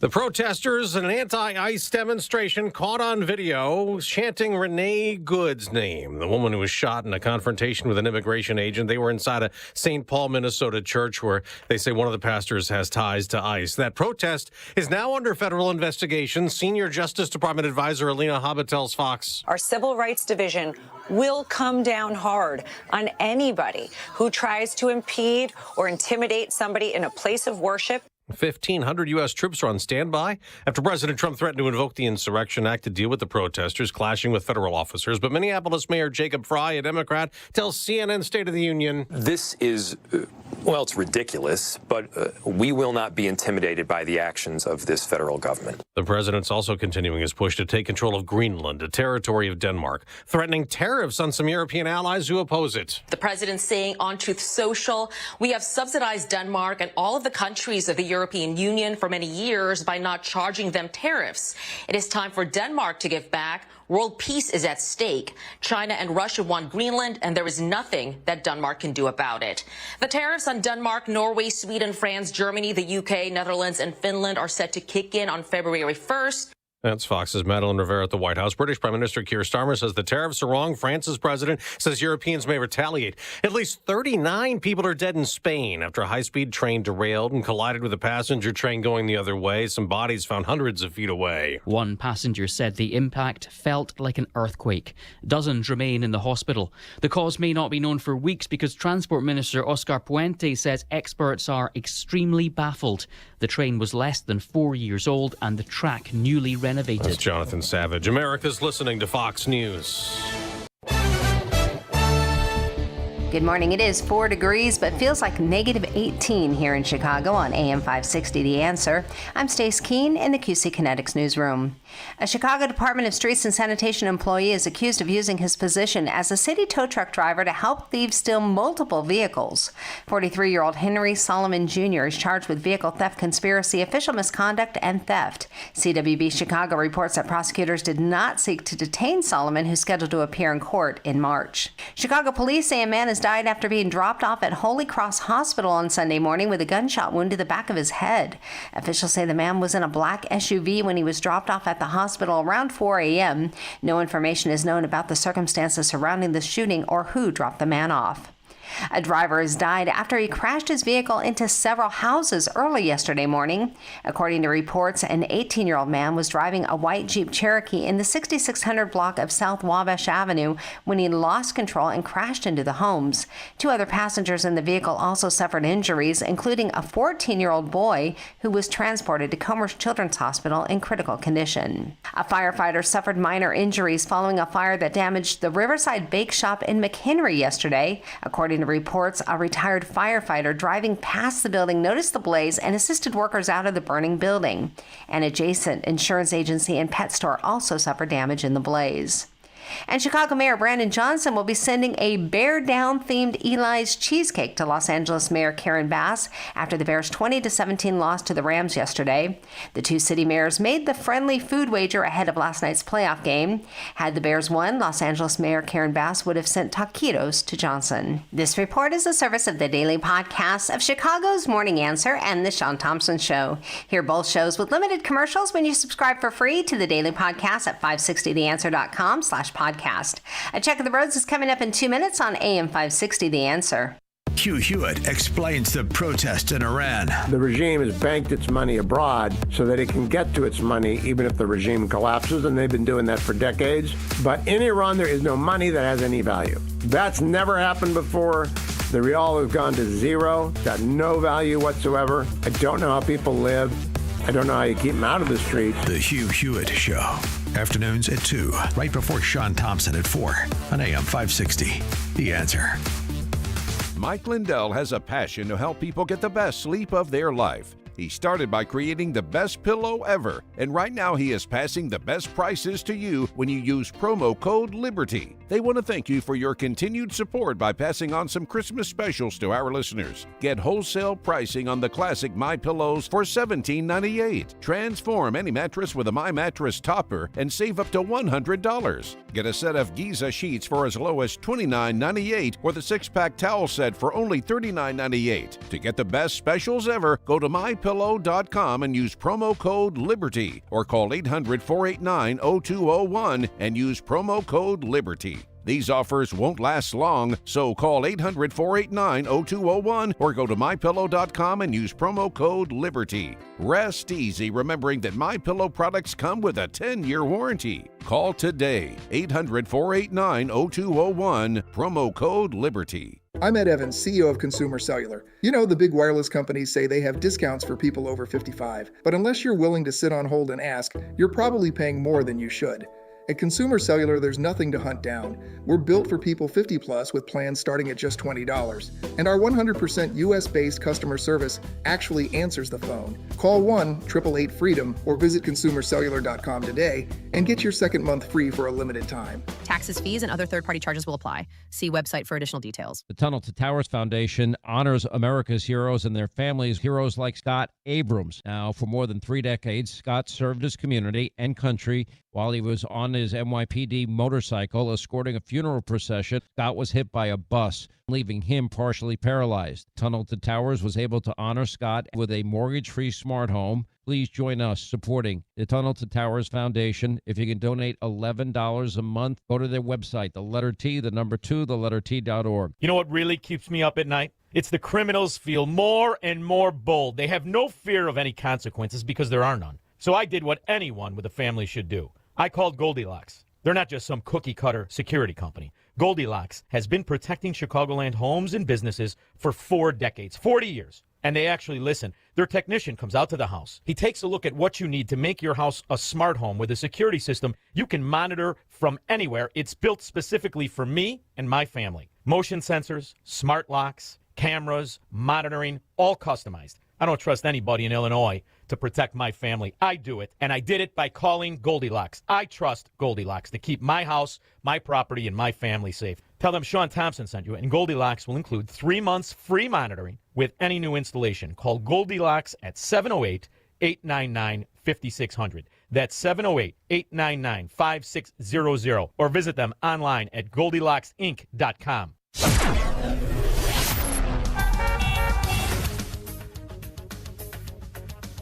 Taking a look at the roads from the Team Hochberg Traffic Center, I'm Sue Aller. Got some problems out there this morning. A stall in the Tri-State northbound at Halstead Street slows you down. The exit ramp is closed. Delays go all the way back to Thornton Quarry. And then an accident taking down 2 left lanes on I-57 northbound at Burr Oak Avenue, so you're jammed through this area. Southbound, watch out for another crash at 159th Street. You have a collision on Lakeshore Drive. Southbound just before Belmont Avenue, slowing you down. Now, not too bad on the Dan Ryan. 14 minutes inbound from 95th to the Burn Interchange. Outbound is 13. 26 minutes both ways on the Stevenson from Veterans Memorial to Lakeshore. And no major slowdowns on the Eden, the Kennedy, or the Eisenhower. This report is a service of the AM 560 store. Order t-shirts, hoodies, and more from your favorite AM 560 brands, including Proft University and the Sean Thompson Show, when you go to 560theanswer.com/store. Chicago's Morning Answer continues next, but now the latest forecast from the Air Right Heating and Cooling Weather Center. Today will bring breezy conditions with intervals of sunshine.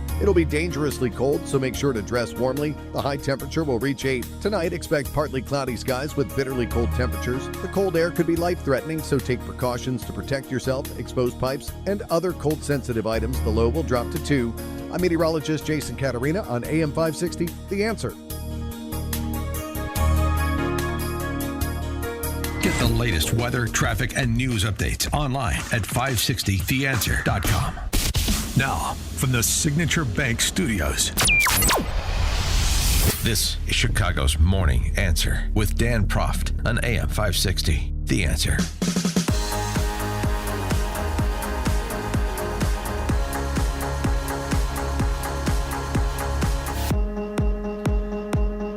Top of the morning, Dan Proft here.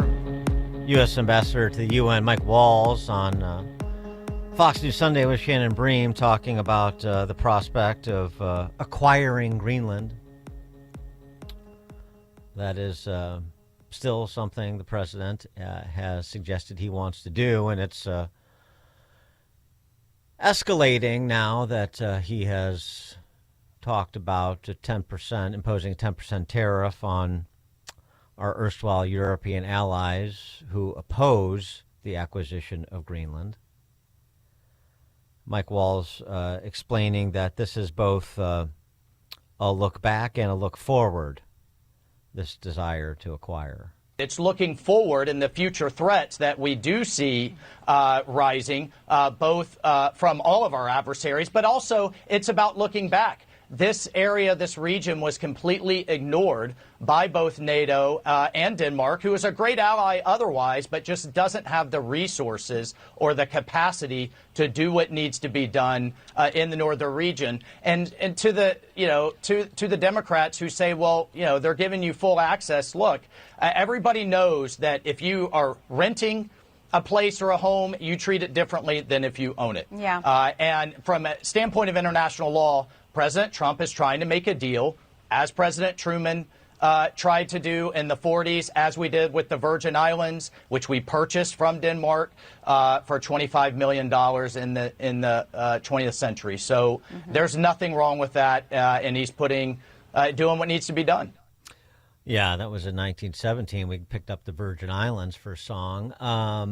Yeah, I mean, the idea of acquiring through purchase is not unprecedented, although it's being treated as such, as is usually the case when Trump does something that the established order does not like. Scott Bessent, Treasury Secretary, was on with the ill-equipped Kristen Welker on Meet the Press to discuss this as well. And he addressed this as well as this false choice, the performative hysterics about, is it going to be Greenland or NATO, as if those are the only options on the table here. Anyway, Besant. And annex all of Greenland, something that 85% of people living in Greenland oppose. Well, again, and let's look back. Denmark has a terrible history with Greenlanders. There was forced sterilizations up until the 80s or the 90s. So all of a sudden, now that the U.S. has expressed an interest, there is this new interest. And again, the United States needs to be in control to prevent a war, and that we do not want to get dragged into someone else's war. Is Greenland or NATO more essential to the United States national security? Well, Chris, that's obviously a false choice. That's a not from the perspective of European leaders. The European leaders will come around and they will understand that they need to be under the U.S. security umbrella. What would happen in Ukraine that if the U.S. pulled its support out? The whole thing would collapse. That the U.S., Kristen, to be clear, since 1980, the U.S. has spent U.S. military spending versus NATO military spending. We have spent $22 trillion more than the Europeans have. That we are peace through strength. And the Europeans now are only trying to play catch up. And that is only through President Trump. President Trump believes in NATO, but he does not believe in the American people being dragged in. By the way, I mean, just the point that Scott Bessent made there, too, these sort of the angelic Danes, they are the, morally righteous, and we are the ugly American. Yeah, he mentioned it in passing, but it was just last year that Denmark issued an apology to Greenlanders for the forced sterilization of Greenlandic women and girls by Danish doctors dating back to the 60s. More than 4,500 women and girls, some as young as 12, had IUDs implanted. Denmark's PM issued the apology, calling the campaign to manage Greenland's population systematic discrimination. From the testimonies of 410 cases in the report, this was a 2-year investigation, 349 involved subsequent health complication. Greenlandic girls were often given contraception without consent or knowledge. Several reports of women receiving injections left them infertile. So, yes, the great affinity that Greenland has for their overlords in Copenhagen. Maybe the D.C. press corps doesn't have quite as good a handle on this as they think they do, or they want you to believe they do for the purposes of being reflexively opposed to every utterance or idea or interest expressed by Donald Trump. For more on this topic and other geopolitical matters, Justin Logan joins us. He's the Director of Defense and Foreign Policy Studies at the Cato Institute. Justin, thanks for being with us. Appreciate it. Good to be with you. So your assessment of the importance of Greenland as a strategic asset of the United States in the Arctic, and the importance that asset be acquired rather than just rented, as Mike Wall said. Yeah, I mean, there's a weird thing about this entire process, right? You had the Deputy Chief of Staff of the President's wife, Katie Miller, put out a tweet a couple of weeks ago with Greenland with the Stars and Stripes superimposed on it and saying, soon. And that set in motion this whole news cycle. So the administration didn't really roll out a kind of left-to-right story about this is important to the United States for these reasons, and merely having access and basing rights won't do it for these reasons, and therefore we need to own it. And I think if you take the president's own words, right, he did this interview with the New York Times also a couple of weeks ago, and in his telling, there's, well, why do you have to own it? And I'll read the quote from him. He says, I think that ownership gives you a thing that you can't do, whether you're talking about a lease or a treaty. Ownership gives you things and elements that you can't get from just signing a document. And I think they really failed to sort of put meat on the bones of their argument here. I mean, the entire process that the president and I have been complaining about vis-a-vis the Europeans for a long time is that they're willing to take the free ride, right? They're willing to let the United States defend them from the threats that they face. Well, if that's true, and I think that it is, then the Danes would be all too willing to have the United States park a bunch of materiel on Greenland. So I've really grappled with trying to get my arms around what the difference between, quote, owning Greenland is and being able to put as much military material as we Well, want. Well, I mean, but part of it is, I said of our erstwhile allies in NATO, there's a lot of things that the Western European nations do that I wouldn't suggest are in America's interests. And, I would even take a trust but verify approach with many of those individuals. And so my point to say is, look, we want to own it. So take your 2 dog sleds, and Germany, take your 5 guys and get off my land. And we're going to do in Greenland what we want to do, and it's going to be away from prying eyes, even our erstwhile allies' prying eyes. What do you think about that? Yeah, again, my approach is take the path of least resistance and see what happens, right? If the Danes, in fact, say, we're open to you putting as much material as you can under both the Washington Treaty and a treaty we signed with the Danes in the early 1950s, then see if it works, right? Determine what the U.S. national interest requires and see whether other countries are willing to play ball. And I think that what's going on here is it's a lot of stylistic problems when, in fact, I think there aren't that many substantive issues. And I think, to go back to, I'm not interested terribly much in what the United States owes to Greenlanders or owes to Europe even. I'm interested in the U.S. national interest. And thinking about, the 2024 presidential campaign, did anybody vote for annexing Greenland? Was this sort of on No, but I mean, that's not.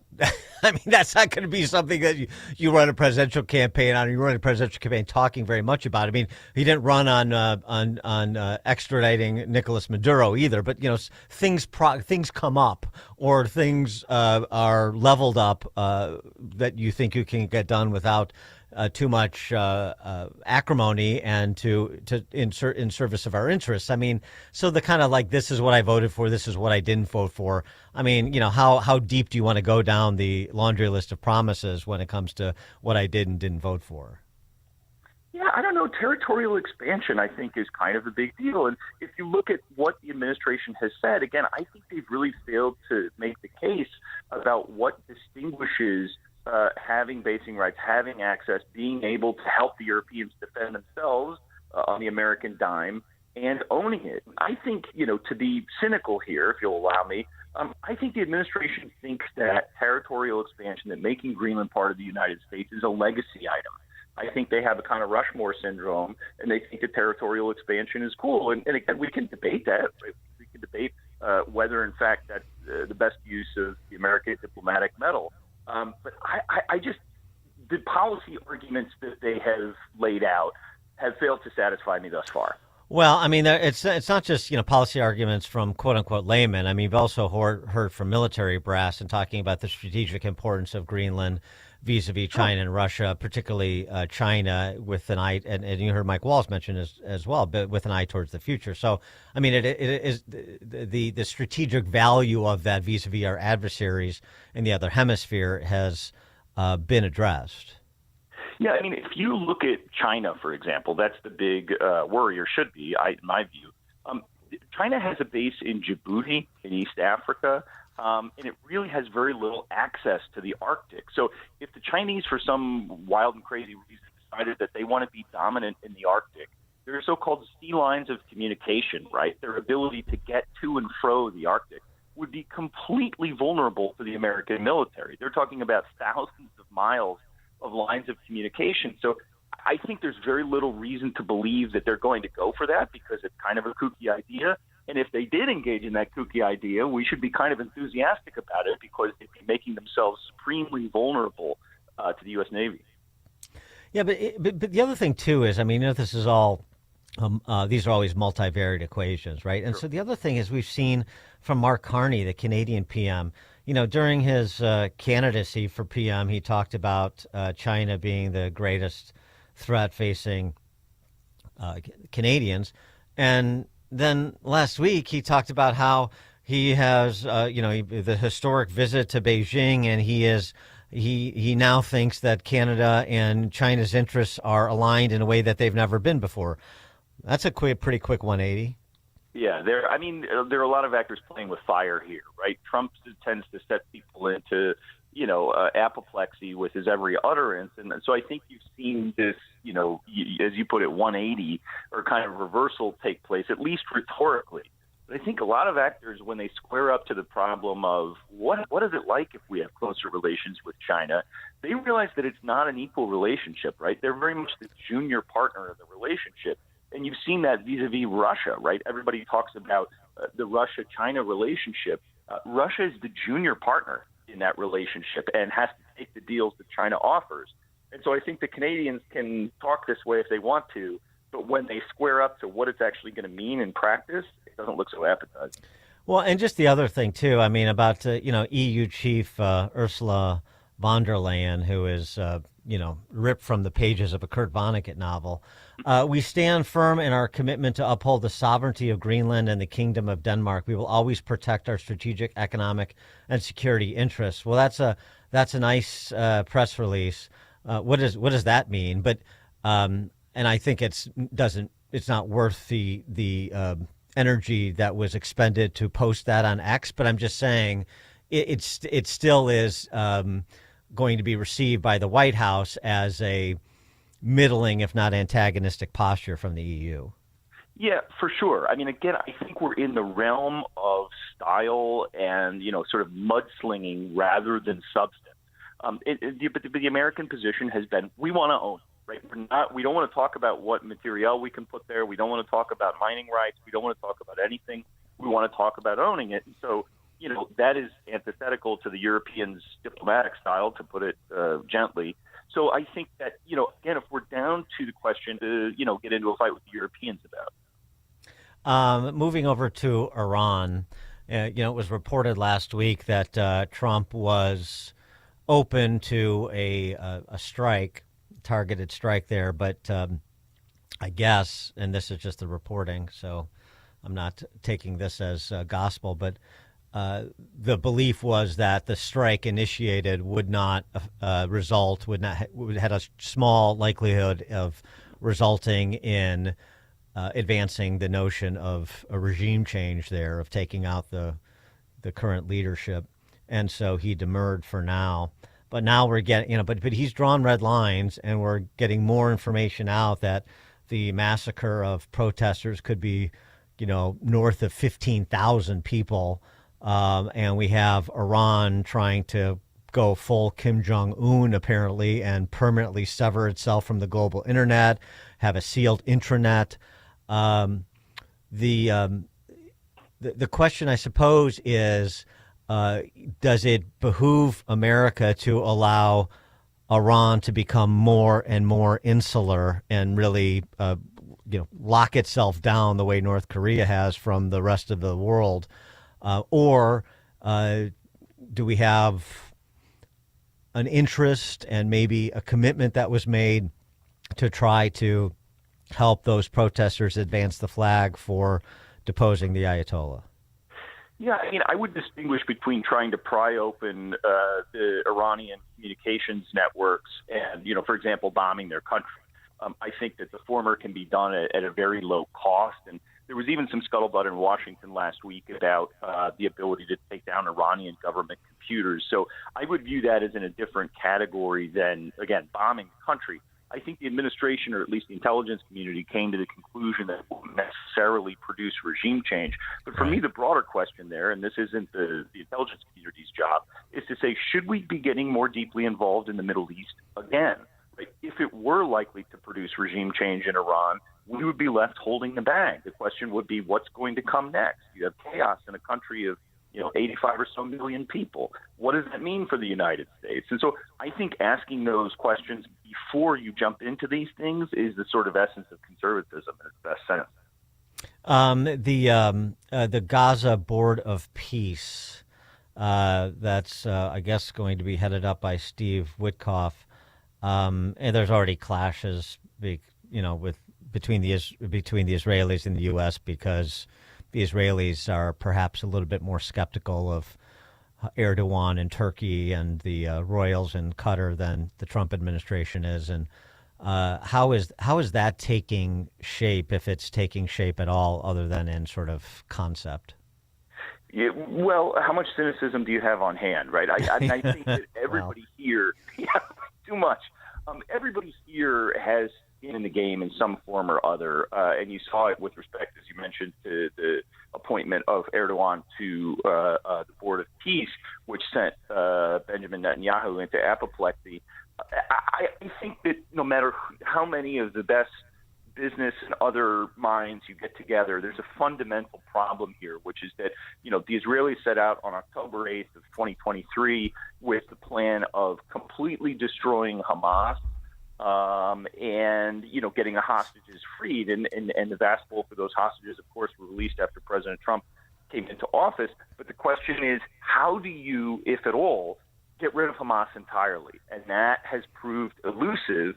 And so boards of peace, the IDF, and any combination of the two appear to me to be unlikely to produce that result. So then the question becomes, what happens to Gaza if you don't do that? And I think, nobody really wants to face up to that yet.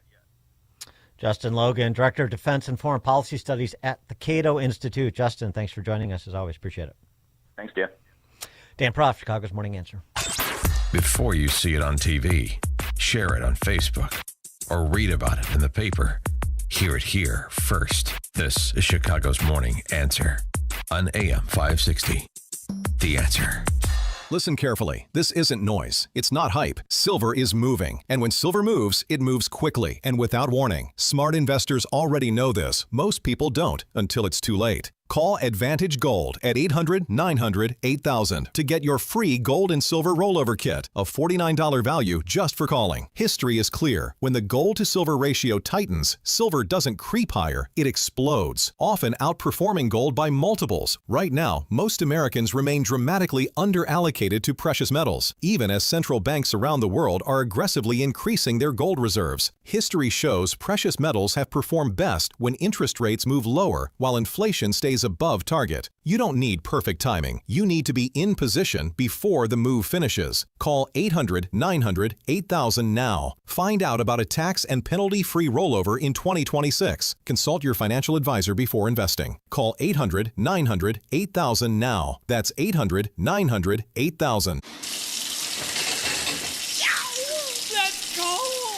Don't get stuck with a cold shower this winter. Give CenterGuard Plumbing a call. Get a new 40-gallon water heater installed for just $1,195 for standard installation, or a 50-gallon heater for $1,295 standard installation. A proud new sponsor of AM 560, CenterGuard is offering specials on new water heaters. Old man winter is here. Don't get stuck in the cold, and the same can happen to your water heater. If you're having hot water issues or your water heater's over 8 years old, take advantage of this winter special today. CenterGuard Plumbing is Chicagoland's same-day water heater experts. Call before noon and they can schedule your repair or install the same day on in-stock water heaters. They'll even haul away your old one no charge. You're only a text away from install today. Call 847-406-8883. Mention AM 560 to receive winter special pricing. That's 847-406-8883. Call or text 847-406-8883 or visit CenterGuardPlumbing.com. You need a construction company, but who? Call Crosscom. A construction company you can trust that shares your Christian and conservative values. For decades, Crosscom has been doing work in Chicagoland, Northwest Indiana, and Wisconsin. Roofs, siding, windows, doors, gutters, basically everything for your home or business, even solar. Quality work and professional services that make you feel great about your decision to work with Crosscom. Call Crosscom. 630-871-5500. Give them a chance to earn your business. If your repairs are due to storm, fire, or flood damage, you need to call Crosscom. They're licensed public adjusters. They work for you, not the insurance company. Crosscom will work to get you the money you deserve, the maximum payout. They know the insurance companies and how to deal with them. They win for you. Call Crosscom. Crosscom Construction and Public Adjusters. This is Dan Lights with Crosscom. You can trust us with your home or business for high-quality work and fair prices. It's the only way we do business. 630-871-5500. CrosscomPublicAdjusters.com. The following is a paid political announcement. Stay tuned for a special message from Angel Dad Joe Abraham about his daughter Katie. Put yourself in my shoes. I just spent my first Christmas without Katie. My daughter was murdered by an illegal immigrant Governor Pritzker protected. Imagine her final breaths, knowing that you would have given your life for hers, but you didn't have the chance. Put your child in Katie's shoes. Think of the unfulfilled dreams, the unrealized joys, and the permanent loss. I'm not a political guy, but when politicians unleash violent criminals, we all need to get involved. We can do better, and we must do better. Ted Dabrowski would have protected Katie, and he'll protect your children the way I wish someone had protected mine. I'm Ted Dabrowski, and I approve this message.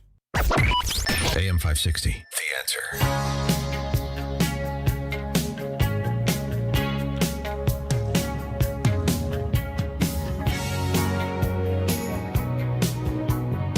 All right, coming up at 7:37, we'll talk to chief political writer at Spiked Online and author of A Heretic's Manifesto.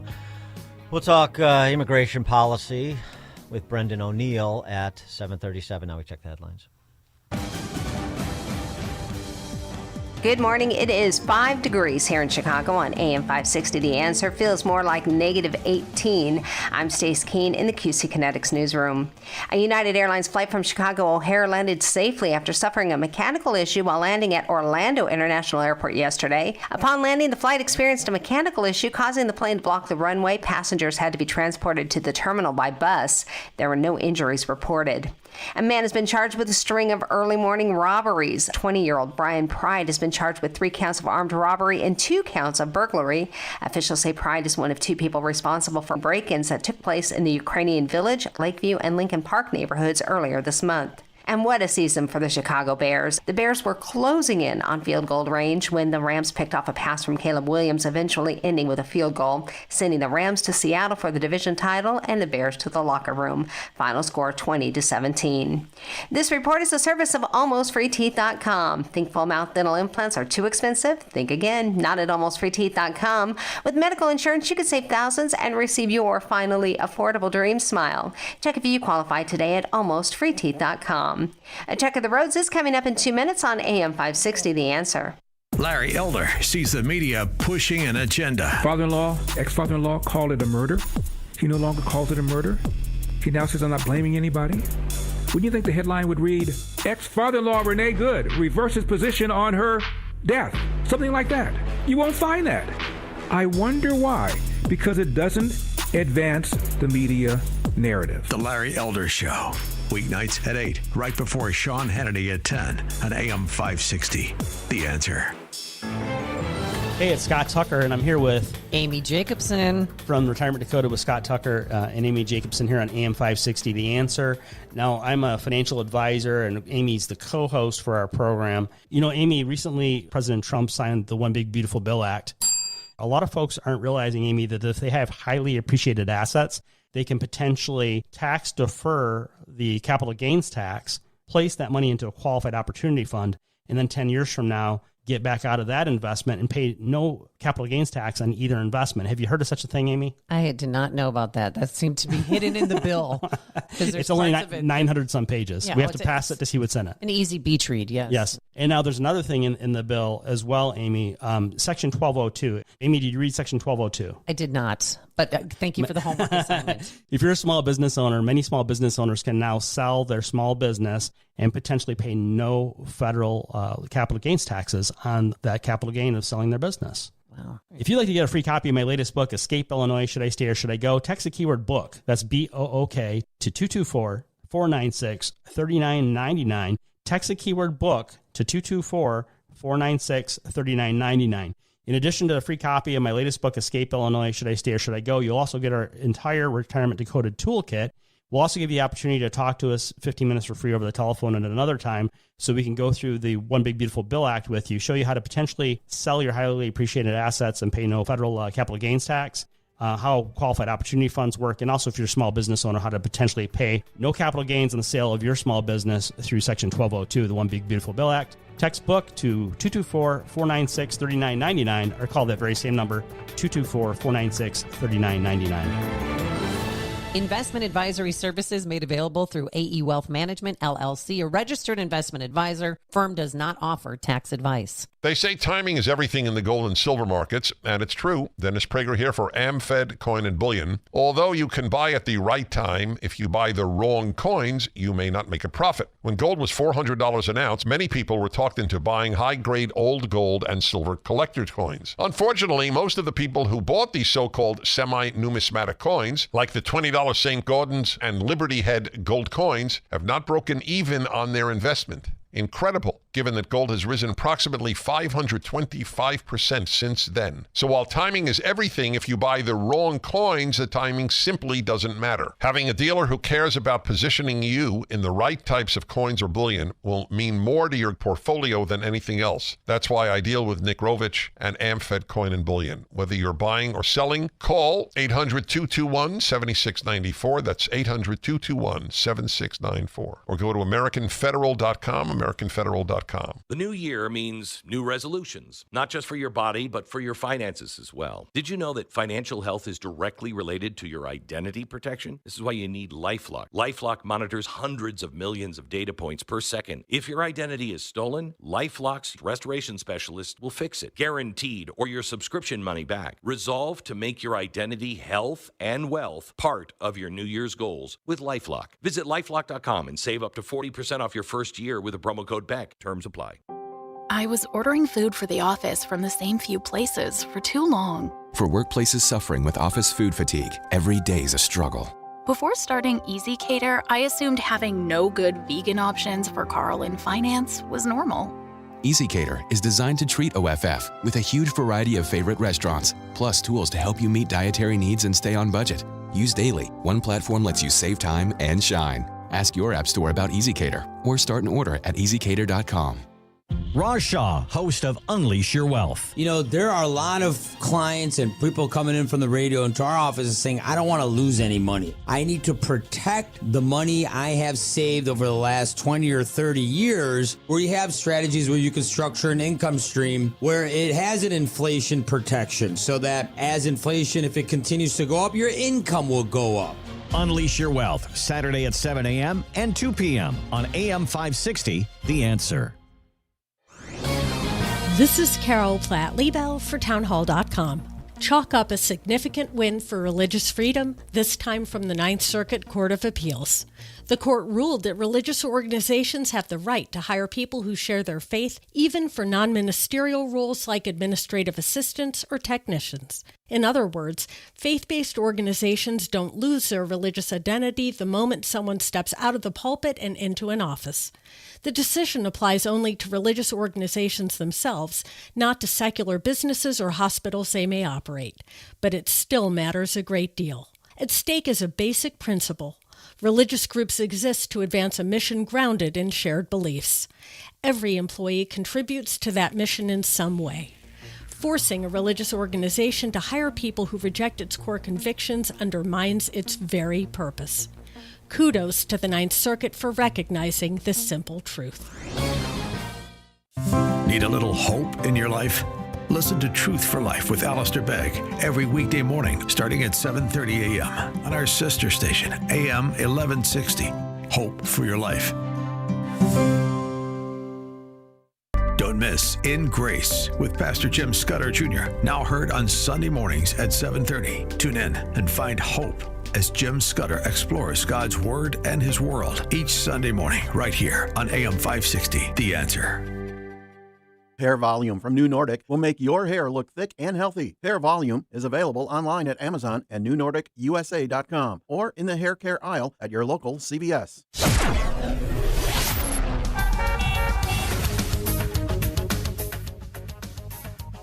Taking a look at the roads from the Team Hochberg Traffic Center, I'm Sue Aller. Jammed on a tri-state northbound with a crash closing down the exit ramp at Halstead Street. Delays start right around Thornton Quarry. And then further north, it is slow as you approach the Eisenhower, but the Eisenhower is in great shape both ways from Wolf to the old post office. Watch out for a collision on I-57 outbound at Cal-Sag Channel. It's stop and go from 127th Street. The right lane is blocked. No problems at all on the Dan Ryan or the Stevenson. You're also looking really good. Traffic is light out there today on both the Eden and the Kennedy. This report is a service of Straight Talk Wireless. Don't let data limits hold you back from being the gift master in the family group chat. Switch to Straight Talk Wireless and get real unlimited data on Verizon 5G network. Straight Talk, available at straighttalk.com or Walmart. Chicago's Morning Answer continues next, but now the latest forecast from the Air Right Heating and Cooling Weather Center.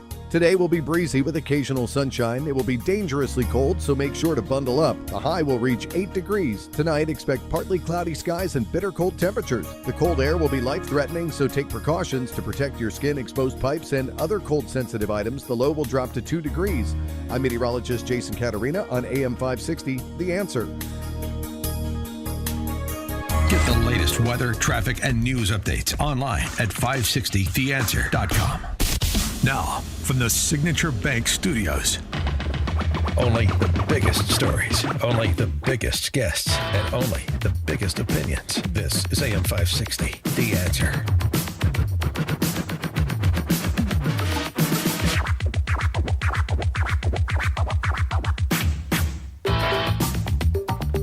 Top of the morning, Dan Proft here. I heard that I think it was one of the one of the pieces of bumper music they used during the Bears game last night. Herbie Hancock, Rocket, and I loved Herbie. That was one of my favorite videos too, growing up. That was so cool. Herbie Hancock, great musician. So we're incorporating it, even though the Bears lost. Hopefully the Hoosiers will do better this evening. But gird your loins. I don't know how to break it to Morning Answer listeners, but they're back. Part of the rich tapestry of protesters and rioters and goons and gremlins and cretins meandering about in the greater Mogadishu, Minnesota area. And they've taken their act from an outside communal during the Harris Walls effort last year. Well, I guess a little bit more than a year removed now. To a Target, like a Target store. The trees planted by the water, they're back. All day we shall not be moved.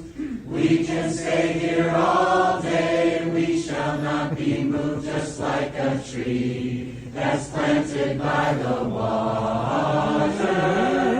We shall not be moved. We are shopping elsewhere. We are shopping elsewhere. We shall not be moved. We are shopping elsewhere. We shall not be moved. Just sing it with them. Tree that's planted by the water. We shall not be moved. Well, I mean, it's better than this protest song from Carissa Sparkle. Federal officials say the government is doing its job, enforcing the law, protecting the public, and securing borders. Ice, we ain't gonna play it nice. Oh, you wanna fight? Keep sucking daddy's on the far right. Ice, we ain't gonna play it nice. Oh, you wanna fight? Keep sucking daddy's on the far right. Yeah, so that's a little bit more profane, graphic, vulgar. The hippy dippies in their, I mean, outside a Target in downtown Mogadishu, about 100 of them, like trees planted near the water, in sort of communal garb that I think they broke out of their closets from the heady days of the George Floyd riots there in Mogadishu. It's nice to have them back, and I apologize in advance for the earworm.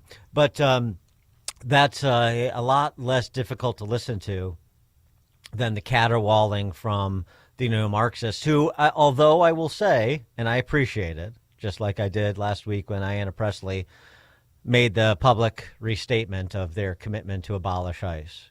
That's really what they want to do, and it's very helpful when they say it, because it provides clarity so you can chart your course. You can make your choice, midterm voter. Well, like, Abrego Garcia's good buddy, Maryland Senator Chris Van Hollen. What's happening right now is the ICE agents are the ones breaking the law, not the peaceful protesters. So I believe we should not be funding an ICE operation that is completely lawless. Mm-hmm. Shouldn't be funding ICE operations lawless. Jason Crow, he is a military veteran. He was one of those on that video, including Mark Kelly, imploring active members of the armed services that they did not have to follow unlawful orders. Anyway, Jason Crow, he's a Marxist from Colorado. He's happy to put shutting down the government on the table to defund ICE. Hell yes, we should be using the funding bills to make sure that a runaway rogue agency that is abusing our communities acts more responsibly. And I used the example earlier of these masked ICE agents, right?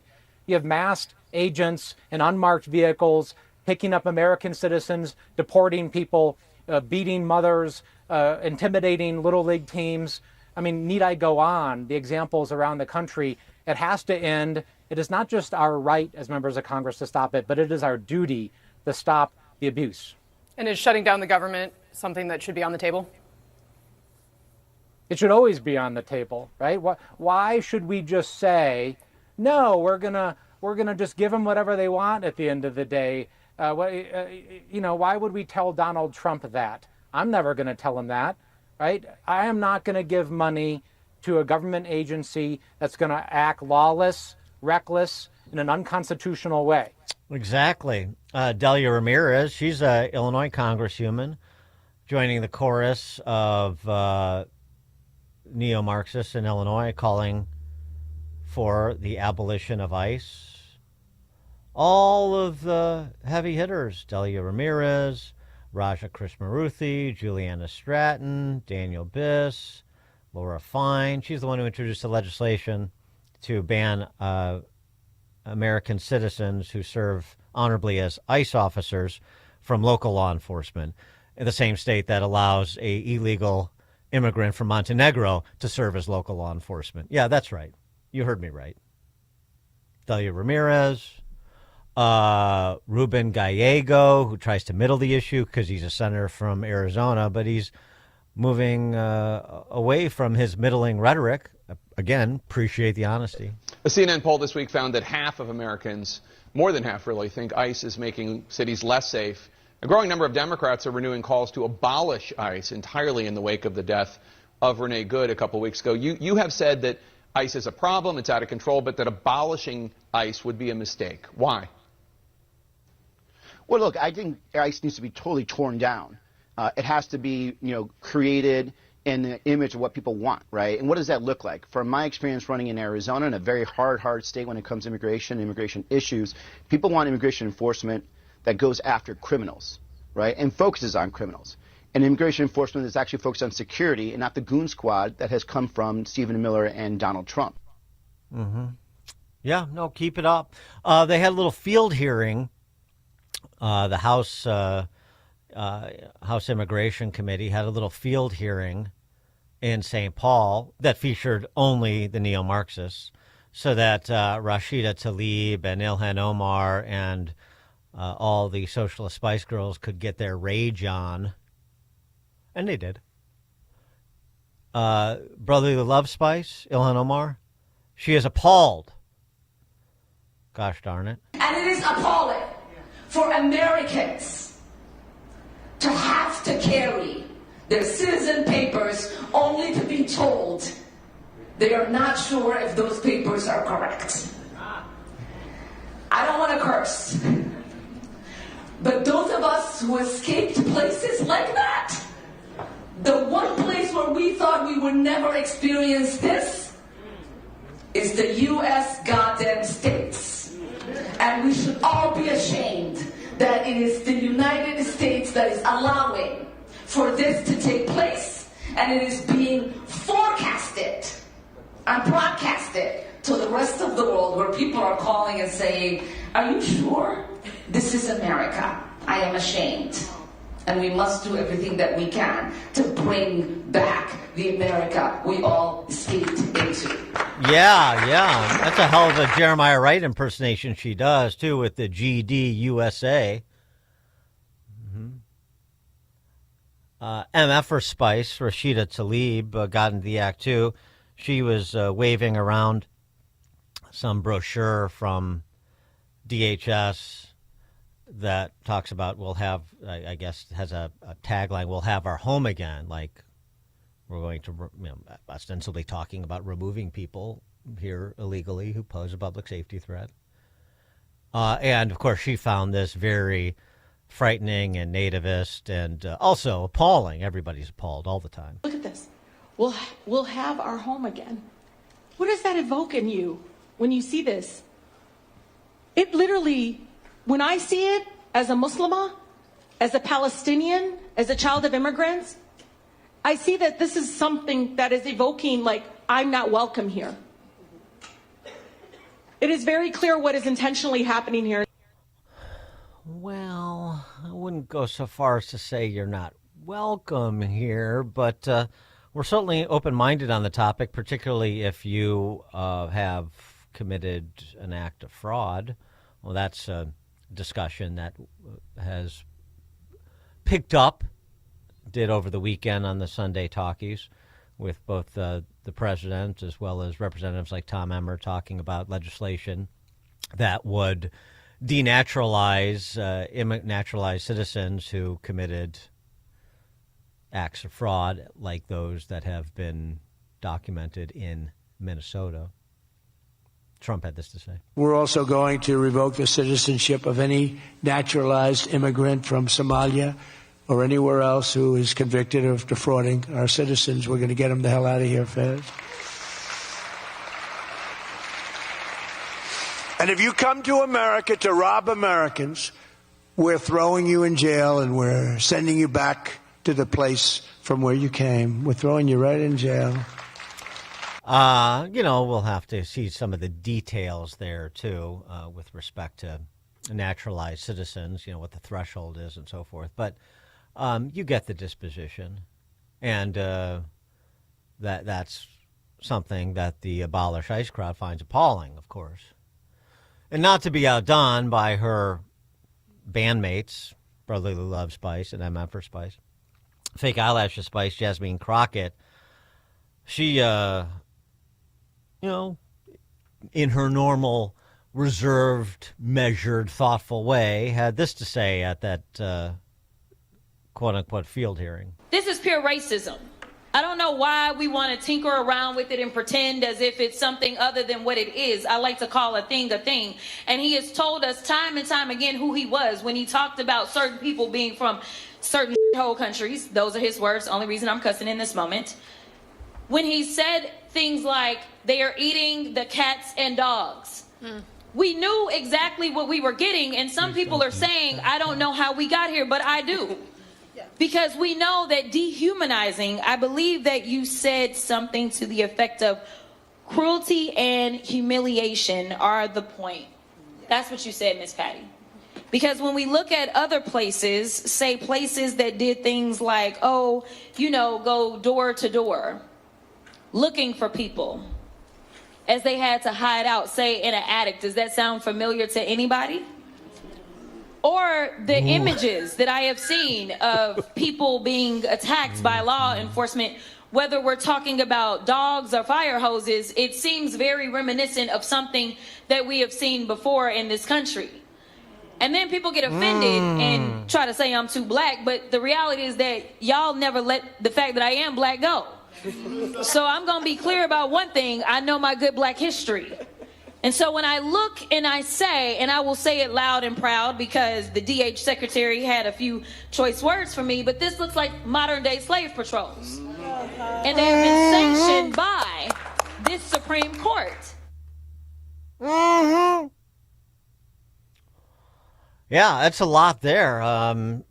So what we got from Jasmine is that ICE is basically Nazis meeting Jim Crow, meeting slave patrols in no particular historical order. Yeah. Good stuff. And where does this all go? Where does this all go? The run up here, this demonization? Well, I mean, before I get to that, I mean, since she said it, I hate to compound the tree planted by the water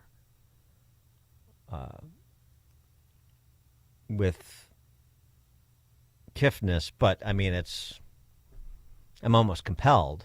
In Springfield, they're eating the dogs. They're eating the cats. They're eating the pets of the people that live there. They're eating the dogs. They're eating the cats. They're eating the pets of the people that live there.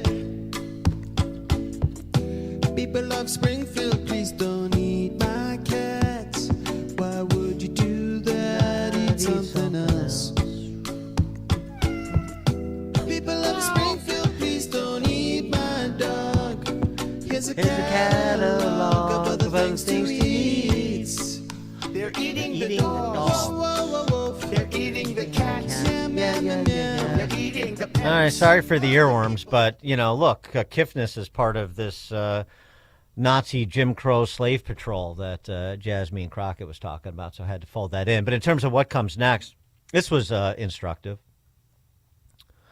Jennifer Welch is a just putrid, ugly, spiteful, profane leftist podcaster. And she had Jim Acosta on. Boy, a meeting of the minds not seen since Jefferson dined alone, to be sure. What comes next? If they're able to demagogue their way back to power, what you heard from those politicians on the Sunday talkies, at the field hearing in St. Paul, all demagoguery all the time. And if it works, then this is what's up next. Or it better be, says the base of the party, journalists like Jim Acosta. The blue tsunami means that Congress is going to haul Elon Musk, big balls, and a bunch of other people's ass in front and say, what crimes did you commit? And it's going to get really serious. And the same with Trump, because I believe, and this is just my opinion, that Trump and all of the bottom-feeding morons surrounding him and Elon Musk and all the bottom-feeding Klingeroners that surround him, I think they commit crimes every day. And I think to reconcile all of this is going to take hardcore, not integrity Democrats. F*** you Democrats. F*** you for f***ing over our country. We are serious about this. We are prosecuting. We're going to uncover every document, every phone call, everything you did. We will be relentless about it. And that's the mindset they've got to have, because I think the electorate is going Jim Acosta me tooing the FU Democrats. LaVentre Beria had nothing on Jennifer Welch, just in case you're a little concerned about DOJ overreaches in this administration, what they have planned. Coming up at 8:08, Amity Schlaze. It is now 8 o'clock on AM 560 WIND Chicago. World peace is at stake.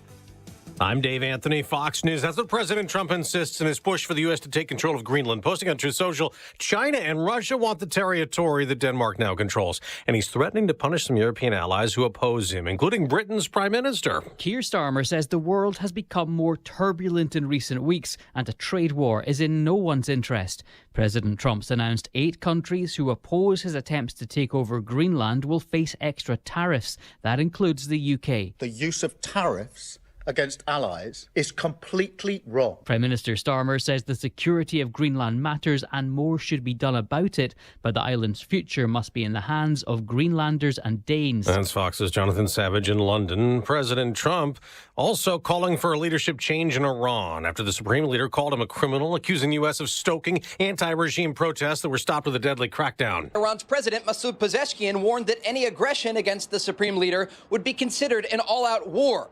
As the country's country's leadership is discussing more about the protests. New video provided to Fox News by a source in Tehran shows Iranians gathered outside of a morgue demanding answers about their loved ones. The Iranian regime is now admitting at least 5,000 people were killed during these demonstrations. The true number is likely much higher. Fox's Trey Yingst. The anti-ICE protests rage on in Minnesota. This one inside a St. Paul church, where they chanted the name Renee Good, the woman killed in a confrontation with immigration enforcement. They claim a pastor at the church has ties to ICE. The FBI and the DOJ Civil Rights Division are investigating.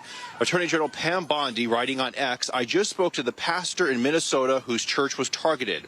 Attacks against law enforcement and the intimidation of Christians are being met with the full force of federal law. That's Fox's Matt Finn in Minneapolis. In Spain, it's up to 39 people killed when a high-speed train went off the tracks and collided with another going the other way.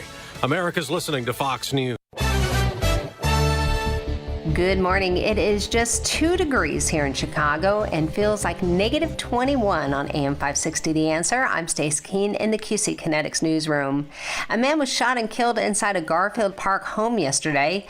According to reports, the 37-year-old victim was inside the home when the suspect approached and shot him. The victim was transported to the hospital with 3 gunshot wounds and later died. There are no suspects in custody at this time. 2 people have died following accidents early yesterday morning. Officials say a woman was killed following a crash on disabled Lakeshore Drive around 2:30 in the morning when a male driver lost control, striking a pole and the median. The driver and 3 passengers were taken to the University of Chicago Medical Center, where one of those passengers later passed away. A second accident closed down parts of the Eisenhower Expressway just before 3 a.m. when a Jeep and a Saturn collided. One occupant was killed after being ejected from one of the vehicles. A second occupant was hospitalized. The Chicago Parks District is asking for input on local parks projects. Officials say they want to invest $500,000 in 9 different projects, and they're collecting ideas on their website. To voice your opinion, head to chicagoparkdistrict.com. And Chicago Mayor Brandon Johnson will be sending a Bear Down-themed Eli's Cheesecake to Los Angeles Mayor Karen Bass after the Bears' 20-17 loss to the Rams yesterday. The 2 city mayors had made the friendly food wager ahead of last night's playoff game. Had the Bears won, the Los Angeles mayor would have sent taquitos to Johnson. This report is a service of Air Right Heating and Cooling, offering AM 560 listeners $56 off any service, including inspections, or take advantage of limited-time federal rebates on a new furnace. Visit Air Right Heating and Cooling today at air-rite.com. Again, that's air-rite.com. A check of the roads is coming up in 2 minutes, but time now for the AM 560 Business Beat, a service of Signature Bank. I'm Charles Payne, and this is the Fox Business Report. European Union leaders will convene in Brussels on Thursday for an emergency summit following President Trump's threats to impose new tariffs on several EU countries, along with Britain and Norway, as they oppose his demand to acquire Greenland. European stocks are lower. U.S. markets are closed for the Dr. Martin Luther King Jr. holiday. The U.S. Supreme Court has agreed to review an appeal from Germany's Bayer parent company Bayer Aspirin, but also the maker of weed killer Roundup. Bayer has been dealing with lawsuits since its acquisition of Monsanto back in 2018. You might not be seeing many new hotel complexes, buildings, and warehouses in the next few years. FMI Corp, an investment firm focused on construction, tells the Wall Street Journal commercial builders are focusing on data centers. That's your Fox Business Report. I'm Jenny Coselda. Invested in you. Mike Gallagher sees it get political very quickly. We've got a mile worth of receipts of Democrats demanding that Trump do what he did. Chuck Schumer rips Donald Trump for ending the Maduro regime after he previously ripped him for not ending the Maduro regime. You can't make this crap up. The Mike Gallagher Show, weekdays at 9 on AM 560. The Answer. If you or someone you love are getting high quotes for dental implants, visit almostfreeteeth.com today. With a medical PPO insurance plan, it's possible to save 90% off on average to be able to smile again. Check if you qualify now at almostfreeteeth.com. I'm Ed Evans, CEO of Consumer Cellular. You know, the big wireless companies say they have discounts for people over 55, but unless you're willing to sit on hold and ask, you're probably paying more than you should.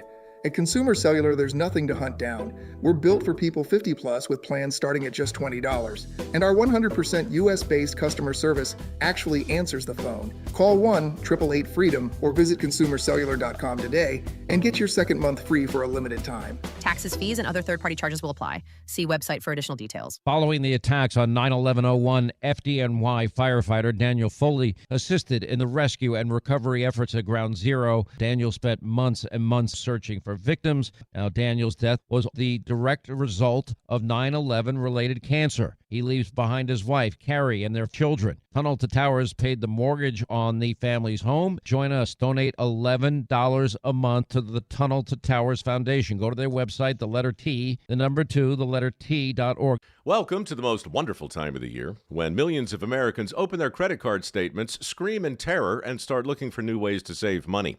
If that's you, why not cut your wireless bill in half with a saver plan from Pure Talk? You'll get unlimited talk, text, and 3 gigs of high-speed data on a super fast 5G network for just $20 a month. Ho, ho, ho. Just dial pound 250, say micro, and Pure Talk's U.S. customer service team will help you switch in minutes. Again, talk, text, and data for just $20 a month.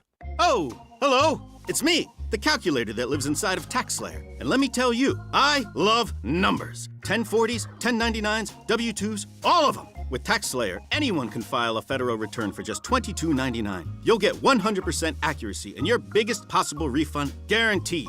Now those are great numbers.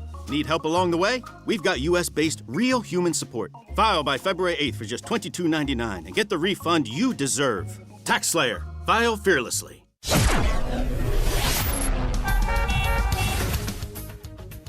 Taking a look at the roads from the Team Hochberg Traffic Center, I'm Sue Eller. Gonna start on the northbound tri-state. The exit ramp for Halstead Street is closed with police activity, and then further north, you've got some slowdowns approaching the Eisenhower, but the Eisenhower looks great both ways from Wolf Road to the old post office. Watch out for a crash on Lakeshore Drive southbound right at Belmont Avenue. It's taking out one lane, and you also have an accident on the inbound Dan Ryan at 79th Street, but overall, it's 14 minutes inbound and 12 outbound between 95th and the Burn interchange. On the outbound side of I-57 at the Cal-Sag Channel, the right lane is blocked, all because of another accident, and no major slowdowns right now on the Stevenson, looking good on the Kennedy and the Eden. This report is a service of the AM 560 Advantage. Membership has its privileges, including early access to event tickets, exclusive contest opportunities, and special members-only content. Join today at 560theanswer.com/join. Chicago's Morning Answer continues next, but now the latest forecast from the Air Right Heating and Cooling Weather Center.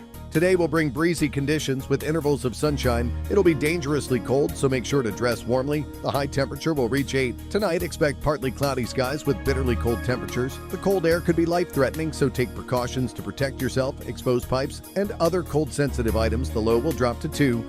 I'm meteorologist Jason Catarina on AM 560, The Answer. Get the latest weather, traffic, and news updates online at 560theanswer.com. Now, from the Signature Bank Studios, this is Chicago's Morning Answer with Dan Proft on AM 560, The Answer.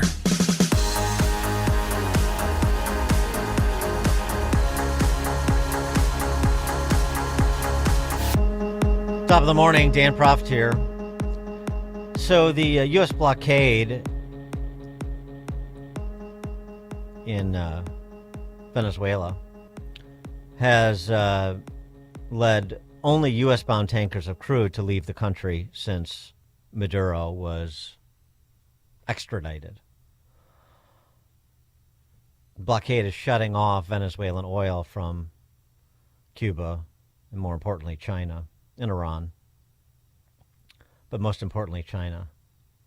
And that led to this curious development we talked a little bit earlier in the program with Justin Logan about from the Cato Institute. The newfound strategic alignment between the Canadians and the Chicoms, which is a bit troubling. One of the things that has been said, the Canadian Natural Resource Minister, Tim Hodgson, following meetings in Beijing, historic meetings in Beijing, said PM, Mark Carney. What we heard loud and clear is China is looking for reliable trading partners that don't use energy for coercion. A little passive aggressive there, Minister Tim. Yeah. Let us know how the Chinese communists, that partnership with said, ends up working out. Right, Chinese communists, but they're not interested in coercion. The entire raison d'etre of the Chinese Communist Party is coercion. Good grief. Those are the kinds of things you have to say to paper over an unholy relationship. And Beijing is looking to import more oil from Canada. So, I mean, really just want to get into the geopolitics of oil. And to help us do that, we're pleased to be joined again by Amity Shlaes, who is the board chair of the Calvin Coolidge Presidential Foundation, winner of the Hayek Prize, and best-selling author of The Forgotten Man, A New History of the Great Depression, and the book Great Society, A New History. Amity, thanks for joining us again. Appreciate it. So glad to be here. So I enjoyed your piece, the oil, Venezuela's problem, and sort of the tragedy of plenty that you went through in the piece. I don't want to go too deep in the weeds on Venezuela's history, but how that history informs how what the U.S. is doing now is likely to play out, I think, is the question that's more salient and in everybody's minds. And given the history that you understand about the relationship between Venezuela and America and the oil industry and how that has or has not been properly leveraged for the benefit of the Venezuelan people, what do you see as likely scenarios to come? Well, forgive me, I'm going to talk a little history. Mm-hmm. In the olden days, as apparently now, we thought pretty simply, natural resource, you can sell it. Good.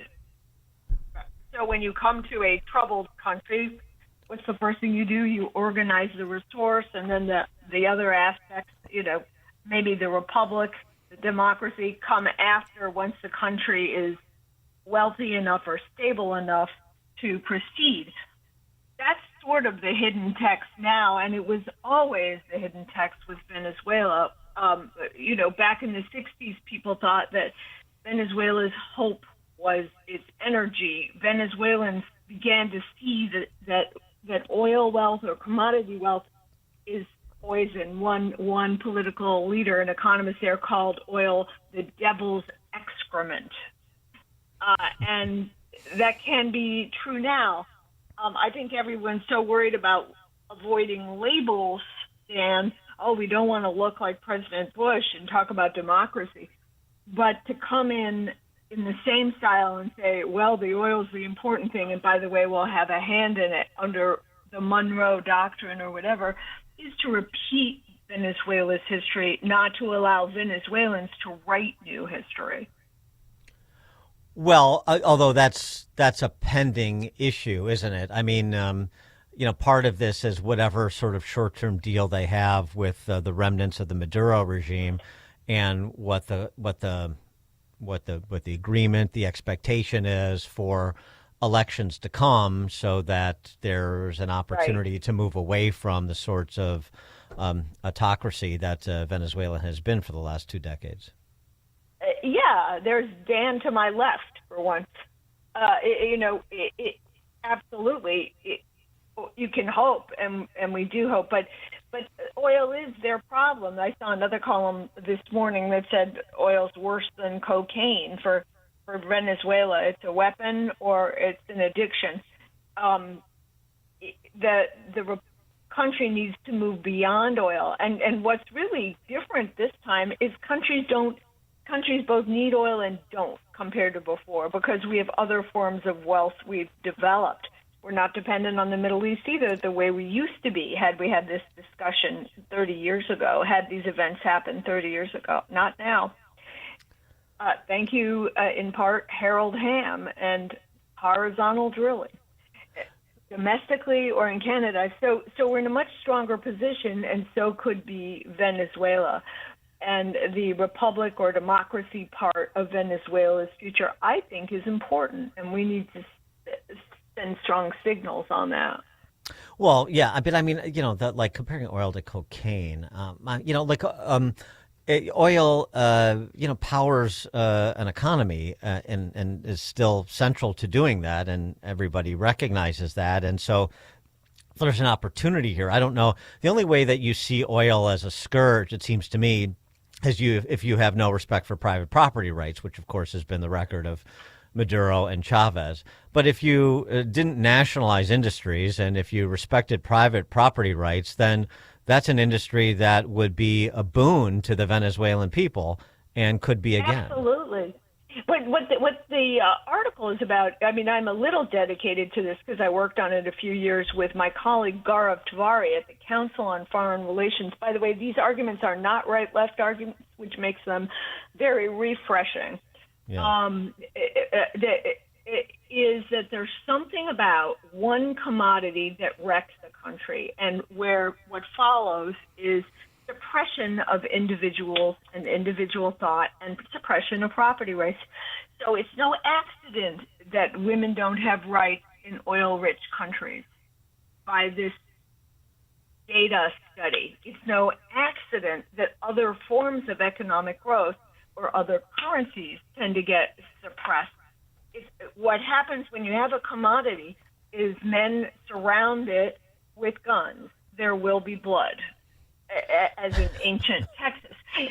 And it's pretty sad, and it's kind of interesting to think about and worth thinking about as we look at the new world. That's the point I'm making. I can't predict the foreign policy outcome for Venezuela or for the U.S. or what happens with Cuba, but oil is more than a power game for the United States.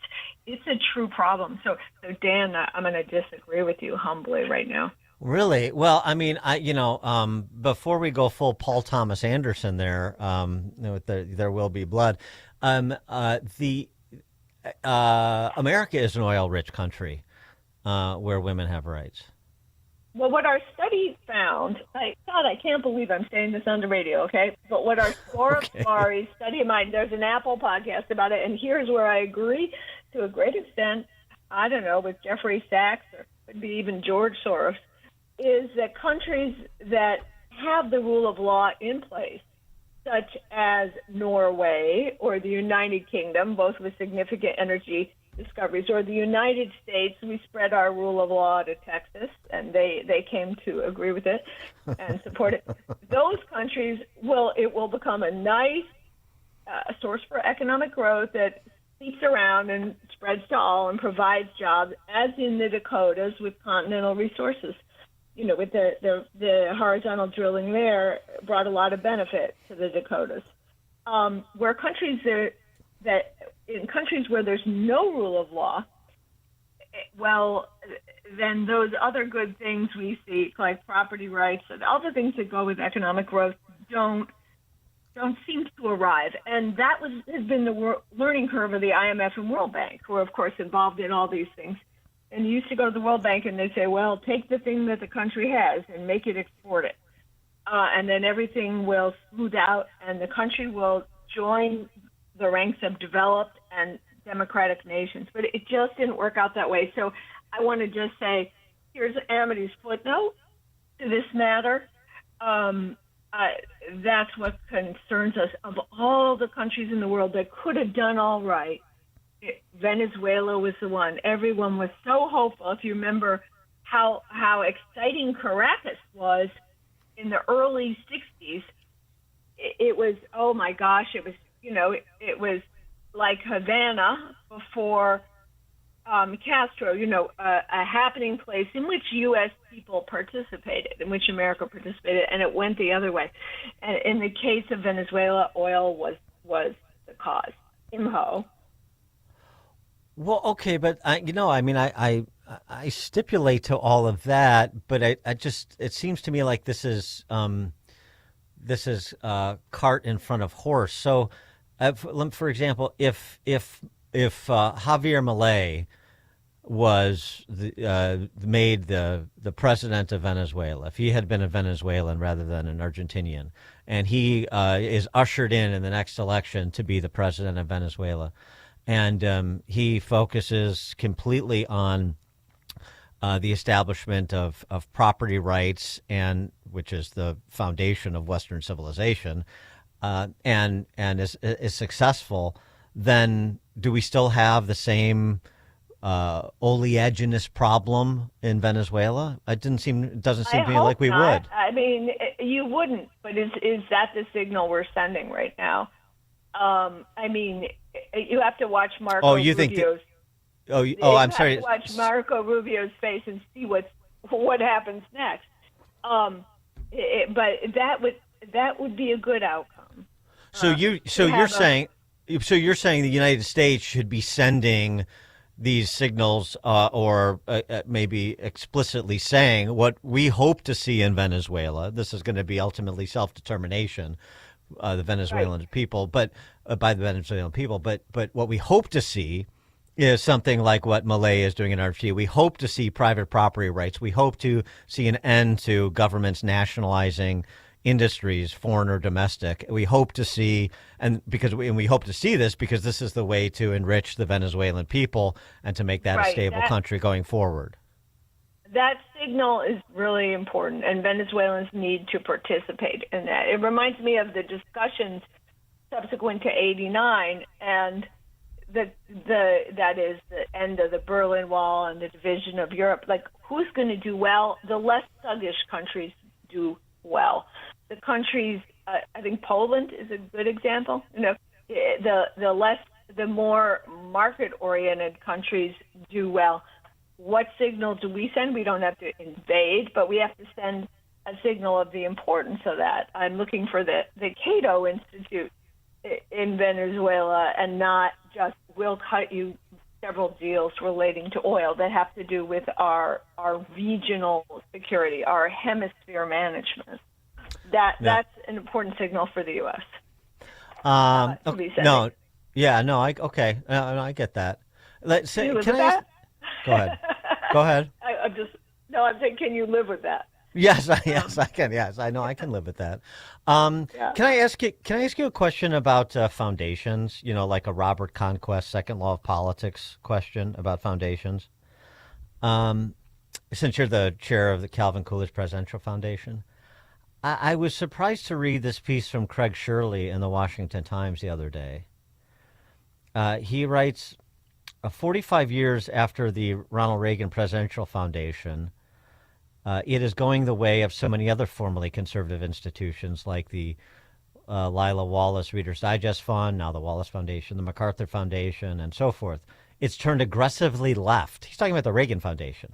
Turned aggressively left, completely forgetting its reason for existence. The foundation, he writes, has thrown Reagan's own conservatism onto the ash heap of history to embrace leftism and moneyed elitism and all they entail.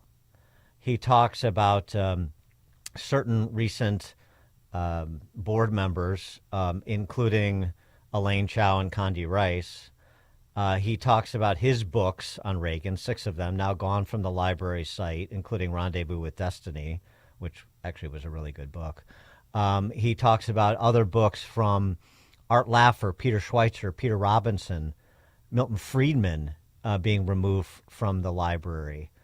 And yet the triumph of Nancy Reagan, which was done by the leftist Karen Tumulty, is prominently displayed, and so on and so forth. Do we have, are you a subscriber to Conquest Second Law of Politics, that if an institution is not explicitly right and explicitly conservative over time, it will drift left? And do you know anything about whether or not Craig Shirley is accurate in his description of what's going on at the Reagan Foundation? Well, I don't, but I do know that foundations tend left. That's because nonprofit people like to go left because they like to be liked. And you know what? It's not easy to be liked if you stand up for market these days. But this is an old phenomenon, too. I remember there was an appallingly amusing and appalled letter from Henry Ford back in the old days where one of the descendants of Henry Ford, the founder, saying, "I'm done with the Ford Foundation. You're subverting Henry Ford's principles. Bye-bye." And that tends to happen. I would also point out that 45 years is a pretty good run. Yeah. Nothing is permanent. But that's what happened to universities. I mean, all our universities, a good share were founded fairly conservatively, and look at them now. So it does happen. It happens in private companies, too. When you have government pressing on you, I don't know what's wrong with foundations and why they do that. At the Coolidge Foundation, we're quite determined that not happen to us. But after you and I are gone, the truth will out. We'll see. One thing is having a strong board of markets people. Markets people need to be on all boards, and they aren't always. You look at every foundation, it's the board that matters. Yeah. And the board has to still believe. The Bradley Foundation has stayed very conservative. I would concede that the Coolidge Foundation is a donee of Bradley. But who cares? The main thing about Bradley is under Ambassador Graber, the head, they're still as pro-market as they've been at other points. And that's an older foundation, the one in Milwaukee. Mm-hmm. No, sure. I'm familiar with it. Yeah. Well, some of it's like the Olin Foundation, John M. Olin, who purposely sunset the existence of his foundation because he feared exactly what we're discussing. So anyway, I just the Reagan Foundation. It's just sad to see if that is indeed becoming another casualty. It's just sad to see something associated with Reagan going that direction. Amity Schlaze, board chair of the Calvin Coolidge Presidential Foundation, winner of the Hayek Prize, and best-selling author of both The Forgotten Man, A New History of the Great Depression, as well as Great Society, A New History. Amity, thank you as always. Appreciate it. Thank you. And Dan Proft, Chicago's Morning Answer. Hear about the big stories of the day, then talk about them right here on Chicago's Morning Answer on AM 560. The Answer.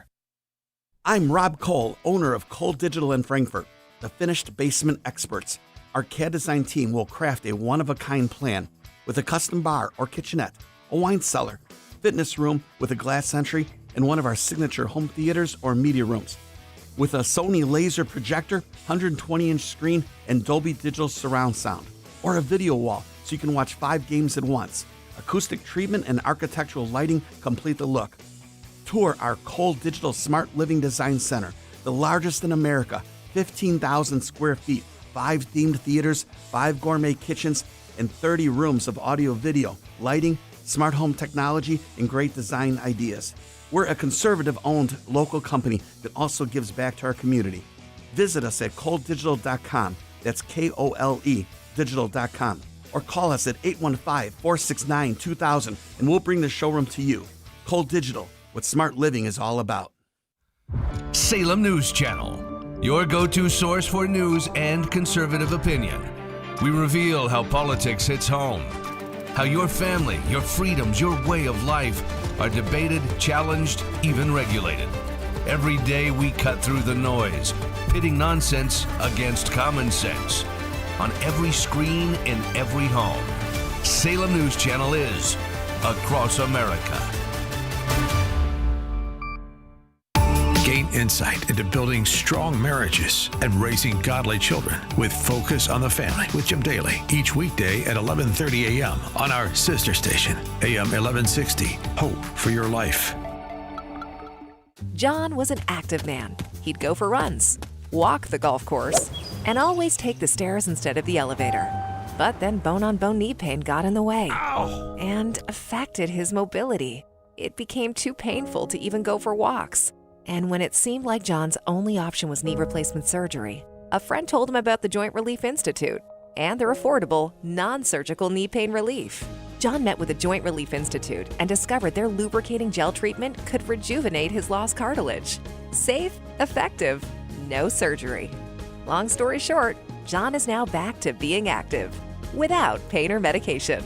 There is an alternative to knee replacement surgery. Stop living in pain. Call the Joint Relief Institute today, 708-315-6800, or visit jointreliefinstitute.com. Locations in Glenview, Oak Brook, and Orland Park. That's 708-315-6800. Medicare and most private insurance plans accepted. Reclaim your mobility with the Joint Relief Institute. The following is a paid political announcement.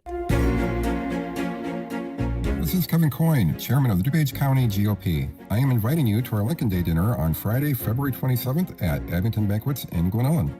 We will feature keynote speaker and national political commentator Tudor Dixon. Enjoy an evening of camaraderie, great food, and Republican unity. Sponsorship packages are available. Purchase tickets today at DuPageGOP.com. Paid for by DuPage County Republican Central Committee. AM 560, The Answer.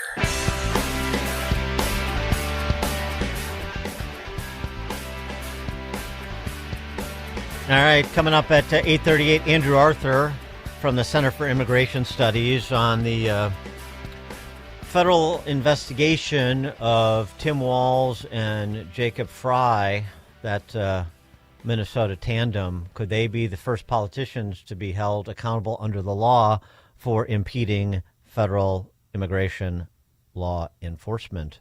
That's 8:38, Andrew Arthur. Now we check the headlines. Good morning. It is 3 degrees here in Chicago. Feels like negative 21 on AM 560 The Answer. I'm Stace Keene in the QC Kinetics newsroom. A firefighter suffered minor injuries following a fire that damaged a bakery in McHenry yesterday. According to reports, the blaze broke out yesterday afternoon at the Riverside Bake Shop and spread to the pet store and an adjacent insurance company. Retired firefighter driving past the building noticed the blaze and assisted workers out of the burning building. A United Airlines flight from Chicago O'Hare landed safely after suffering a mechanical issue while landing at Orlando International Airport yesterday. There were no injuries reported. And what a season for the Chicago Bears. The Bears' amazing touchdown with just seconds left on the clock sent last night's game into overtime. The Bears were closing in on field goal range when the Rams picked off a pass from Caleb Williams, eventually ending with them scoring a field goal, sending the Rams to Seattle for the division title and the Bears to the locker room. Final score 20-17. This report is a service of AlmostFreeTeeth.com. Think full mouth dental implants are too expensive? Think again, not at AlmostFreeTeeth.com. With medical insurance, you could save thousands and receive your finally affordable dream smile. Check if you qualify today at AlmostFreeTeeth.com. A check of the roads is coming up in 2 minutes on AM 560 The Answer. Alex Marlow explains his mission. We're not going to play games here. We're not just going to court clicks. We're not just going to court shares. I'm going to give you the news. The news is what you're going to get in the show, and a deep analysis from great guests. What I'm trying to do here is try to save the country as best I can for my 4 children. I'm doing this for them. I'm doing this because I believe in America. The Alex Marlow Show, weekdays at 11, right before Scott Jennings at noon on AM 560. The Answer.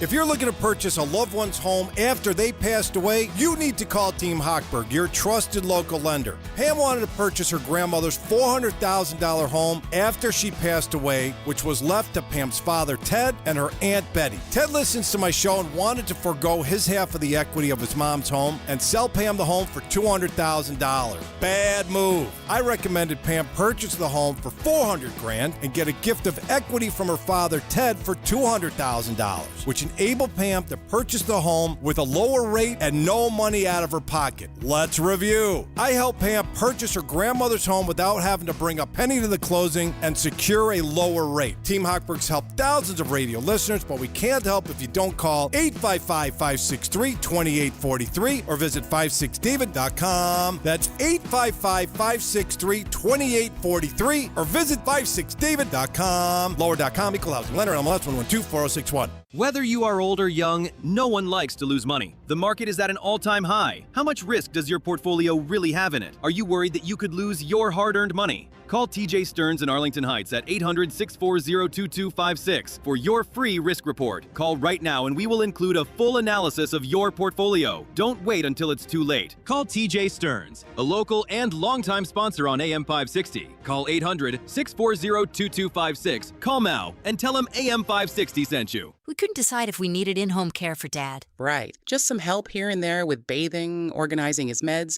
a walk through the neighborhood. Oh, exactly. But everywhere we looked wanted us to commit to 10 hours a week. It was more care than he needed.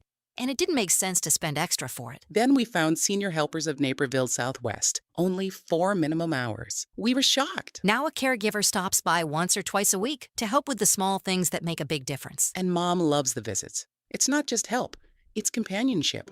At Senior Helpers of Naperville Southwest, we understand that not every family needs round-the-clock care. We serve DuPage, Cook, Kane, Kendall, and Will counties. We conduct free in-home assessments and we guarantee compatibility. Call Senior Helpers of Naperville Southwest today at 331-281-0728. Again, that's 331-281-0728. And tell them AM 560 sent you. Senior Helpers of Naperville Southwest. Senior care, only better. Don't risk losing the news, sports, and weather that AM radio delivers. When cell and internet service fail, AM is your lifeline. With time running out, your voice matters. Text AM to 39179 and tell Congress vote yes on the AM Radio for Every Vehicle Act to keep AM radio in cars. Message and data rates may apply.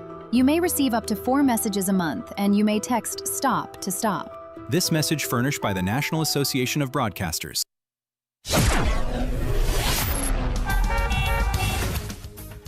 Taking a look at the roads from the Team Hochberg Traffic Center, I'm Sue Aller. Watch out, you got a crash on the Dan Ryan outbound in the express lanes at Garfield Boulevard. It takes out 2 right lanes, but overall the travel times are 14 minutes inbound, 12 outbound between 95th and the Byrne Interchange. On the Borman Expressway westbound at Torrance Avenue, there's a collision taking out the left lane, and then the Tri-State northbound is stop and go between the Borman Expressway and Chicago Road. The Kennedy is just 9 minutes both ways between Montrose and the Byrne Interchange, but outbound you are a little bit sluggish as you approach O'Hare, and the Eden looks good, so does the Eisenhower, and no delays on the Stevenson. This report is sponsored by Superstore. Do you own a small business? You need to hear this. A seismic shift is coming. It's time to get Superstore. Not kind of sure, not pretty sure, not a little sure, but Superstore. The seismic shift is coming. Superstore, coming soon. Chicago's Morning Answer continues next, but now the latest forecast from the Air Right Heating and Cooling Weather Center. Today will be breezy with occasional sunshine. It will be dangerously cold, so make sure to bundle up. The high will reach 8 degrees. Tonight, expect partly cloudy skies and bitter cold temperatures. The cold air will be life-threatening, so take precautions to protect your skin, exposed pipes, and other cold-sensitive items. The low will drop to 2 degrees.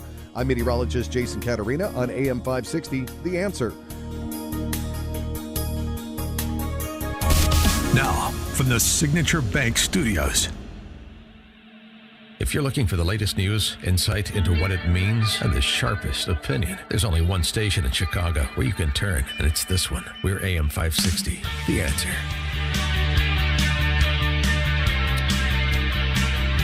Top of the morning, Dan Proft here. Todd Blanche, the Deputy Attorney General, on Fox News Sunday yesterday with Shannon Bream, talking about the DOJ investigation into whether or not officials in Minnesota have illegally impeded federal law enforcement officers from carrying out their duties. You saw the governor and the mayor actively encouraging criminals to go out on the street and impede ICE.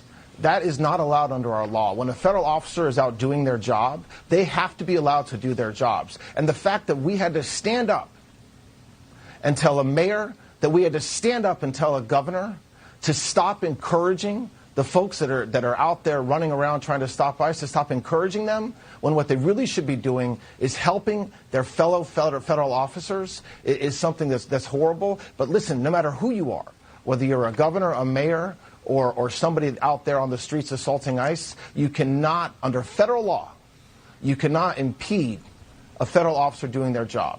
And that's what we're looking at. And I'm not going to talk about the investigation, but American people can see what the mayor has been saying. They can see what the governor's been saying, and it's obvious that has to stop.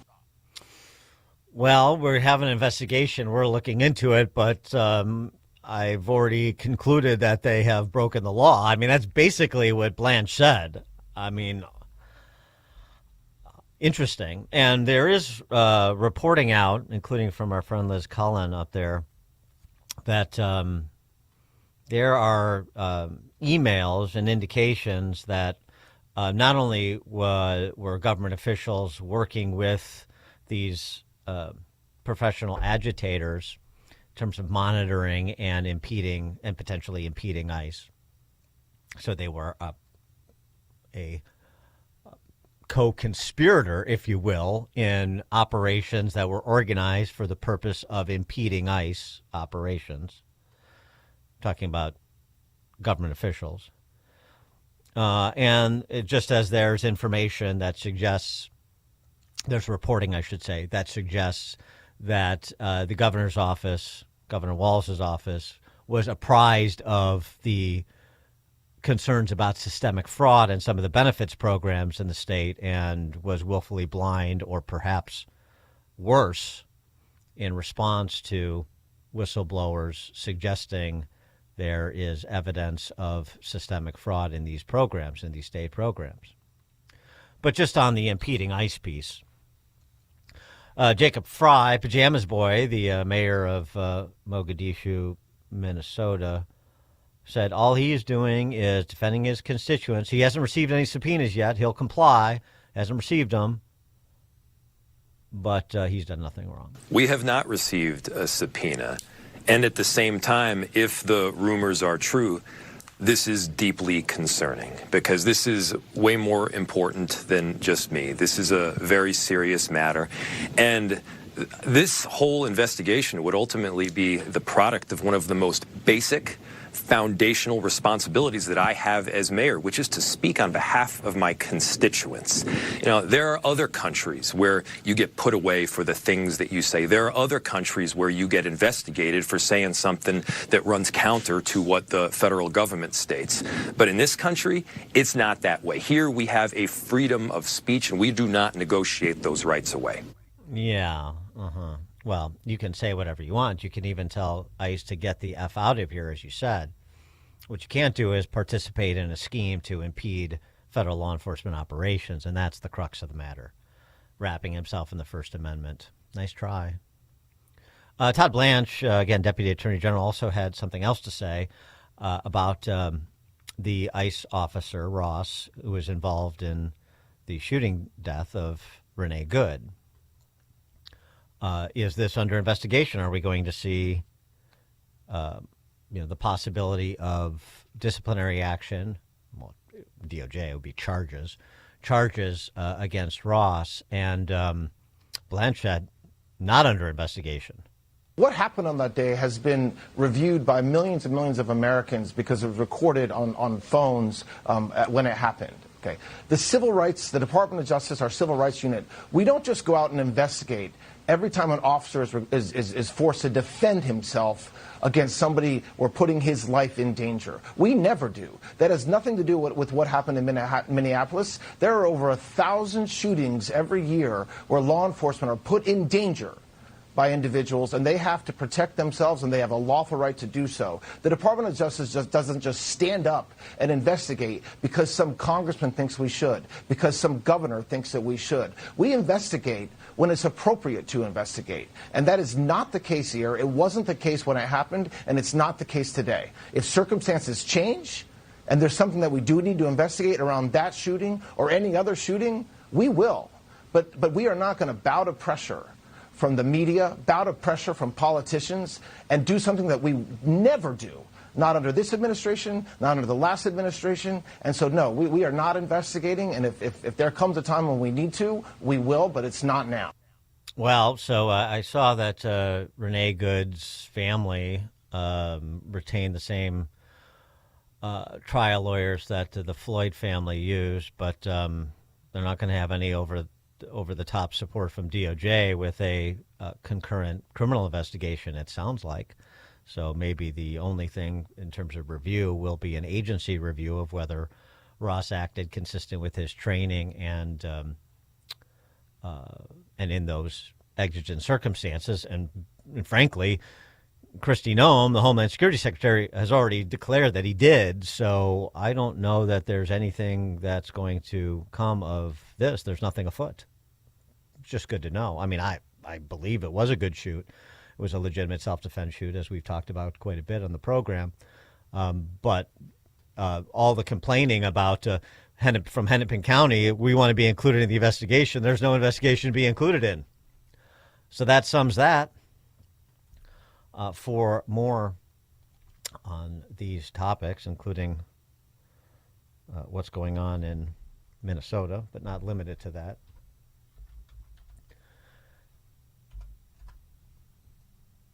we are pleased to be joined by Andrew Arthur.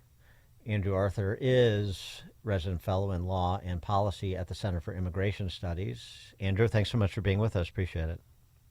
Yeah, thanks so much for having me today.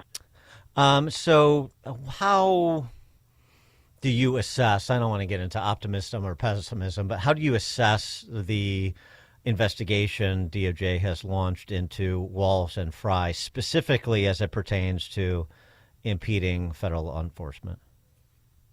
Yeah, I mean, it's very difficult, Dan, to, suss out the difference between the fraud investigation that's ongoing right now and the obstruction and the impeding investigation. So just to be clear, 18 United States Code 111 makes it a felony to obstruct or impede a federal officer in the performance of their duties. Moreover, going all the way back to Chief Justice John Marshall in the 19th century in McCullough versus Maryland, the Supreme Court made clear that state and local officials can impose disabilities on the federal government that are discriminatory, that simply because they're being done by the federal government. So, I mean, Todd Blanche, Pam Bondi go into this with a lot of precedent behind them. And you can look at the statements that both Walz and Frye have made, over the past months under Trump, too, with respect to immigration enforcement. Go back to May when Walz was at the University of Minnesota Law School commencement and referred to ICE as Donald Trump's modern-day Gestapo. And then, you can go all the way forward to just last week when Mayor Frye was saying, quote, we're in a position right now that we have residents that are asking the very limited number of police officers that we have to fight ICE officers on the street. I mean, this is a completely ridiculous situation, and one that, Frye and Walz are probably using to deflect all of the investigation into the fraud that took place in Minnesota, the billions of dollars of taxpayer money that was lost. So, unfortunately, because of the scale of that operation, it's provided Frye and Walz an opportunity to, go after the very ICE officers that are trying to get murderers and child rapists, literally, Dan, child rapists off of the streets in Minnesota. So, this is a situation that is spun wildly out of control, largely because of the actions of state and local officials in Minnesota. Yeah, I mean, I read your piece as a quote-unquote civil war brewing in Minnesota over immigration. It seems to me that, we're fairly far away from something like that. Even President Trump has said that though he has threatened to invoke the Insurrection Act as needed, he doesn't, and there are 1,500 active duty troops on standby. He doesn't feel it's risen to that level, and that's just, with respect to Mogadishu, Minnesota there, much less the rest of the country. He doesn't feel it's at that level yet. It seems to me that we still have a situation where, for the most part, this is a small group of people that have outsized influence because of their antics, the violence, the politicians that run cover for them. But it still doesn't really represent a drawing of the lines and, brother versus brother kind of situation. Yeah, no, I think that, President Trump has, acted with restraint with respect to what's going on in Minnesota. But, it's all sort of ridiculous. You have Frye and Walz who are, trying to stick it to the man, apparently not appreciating that they themselves are the man in this situation. And all of this, Dan, really comes from a very basic point. Minnesota will not allow ICE officers into their jails, into their prisons. They will not honor ICE detainers for criminal aliens, no matter how heinous the crimes are. And so consequently, ICE officers have to go out into the street. And, we talk about the heckler's veto where, groups of protesters show up at speeches, and I've certainly had them at mine, attempting to shout down the speaker. and that's a violation of the First Amendment. Here you have the rioters' veto, in which, government officials in Minnesota sure do seem to me to be riling up groups of agitators who want to interpose themselves, encouraging them to violate 18 United States Code 111 by obstructing those very ICE operations. This is a serious issue. And again, when we talk about civil war, I'm not talking about one where, blue is going to be against gray, although, honestly, when you talk about Minnesota, they're sort of on the gray side. But this is more of a legal civil war that will play itself out in the courts. And the quicker that the Supreme Court resolves this, the better.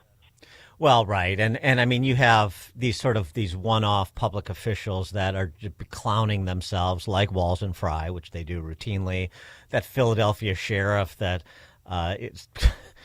was talking about arresting ICE agents. I mean, what a buffoonish character she is. And right along with the DA there, Larry Krasner in Philadelphia, you've got the mayor of St. Paul talking about call 911. Illegal immigrants going to call 911 to have local police respond to ICE agents legitimately pursuing them per detainer or an arrest warrant, the status of outstanding criminal prosecution. I mean, so there's a lot of efforts here that are by politicians, it seems to me, to be as punitive as they can be to ICE agents, to score cheap political points. And of course, they put people in harm's way doing so. But that's really what the dynamic is. And some may cross the line into criminality themselves, like potentially Walls and Fry have. Yeah, no. And, we are at a situation in American history right now where, unfortunately, for political reasons, there is so little respect for institutions and symbols of authority. I'm not just talking about ICE, Dan. Keep in mind, there's a bill pending before the United States Congress right now to allow federal judges that have carry permits to carry weapons across state law lines because there have been so many threats made toward federal judges. Mm-hmm. We need to have order in this country. If they're political arguments, those are, issues for the voters, and we decide them every 4 years or every 2 years. Right now, the American people have spoken. They want immigration enforcement. When you talk about getting illegal aliens off of the street, that is a 74-26 issue, according to Harvard Harris. And, right now, we have Walls and Fry and any number of other officials, up to and including Krasner, who are, attempting to vilify ICE officers and, in many cases are aided and abetted by the media who make, tell lies about what's going on. There was one out of Minnesota that, ICE was, creating a cordon and forcing people to show their papers to show they were United States citizens, which is not what actually happened. But things like that scare the average American, make them concerned, make them, cause them to lose respect for their government. If you don't like the law, change the law. If you don't like the government, change the government. But right now, let the officers do their job and have respect for the institutions we rely upon every day. Well, and I mentioned this earlier in the program too. The latest political gambit afoot in Maryland and Illinois is to prohibit ICE officers from ever serving in state and local law enforcement. Legislation pending both in Maryland and Illinois. And in Illinois, it's particularly insulting. Number one, this is on the occasion we have today is the 1-year anniversary of the death of Katie Abraham, who was killed. Murdered by an illegal immigrant in this state, and she was the inspiration for Operation Midway Blitz. And you have the legislator for the district in which her father lives introducing legislation to prohibit a citizen who is a decorated ICE officer from being a local police officer in Illinois. But of course, we literally have an illegal immigrant from Montenegro who is a police officer in suburban Chicago. You couldn't draw the contrast any sharper. Yeah, no, and it's interesting, Dan, because on the one hand, I'm telling you we need to have respect for our elected officials. On the other hand, I'm going to tell you a secret that you probably already know. If Congress is the major leagues, then most states are AA baseball and most localities are single A baseball. they get so caught up in their rhetoric that they miss the facts, and they end up passing laws that end up hurting their constituents. Take the case of Maryland. Maryland had a law that they passed. I actually went and testified against it in 2019, the first time it came up, that, essentially bars ICE from detaining aliens in Maryland. Well, you know what happened, Dan? Everybody that got arrested got sent to Texas and Louisiana, where they don't have stupid laws. And then you have the local officials saying, ICE is abducting people and moving them out of state under the cover of night. Well, the reason they're moving them out of state is because you won't allow them to detain them there. I mean, this is, right. They literally are stepping on rakes every time they turn around, and yet they don't learn a single lesson from all the bumps they have on their foreheads. Andrew Arthur, resident fellow on law and policy at the Center for Immigration Studies. Andrew, thank you for joining us. Appreciate it. Dan, thanks so much, and my best to you and all your listeners. Thank you. Dan Proft, Chicago's Morning Answer. This is Chicago's Morning Answer on AM 560. The Answer.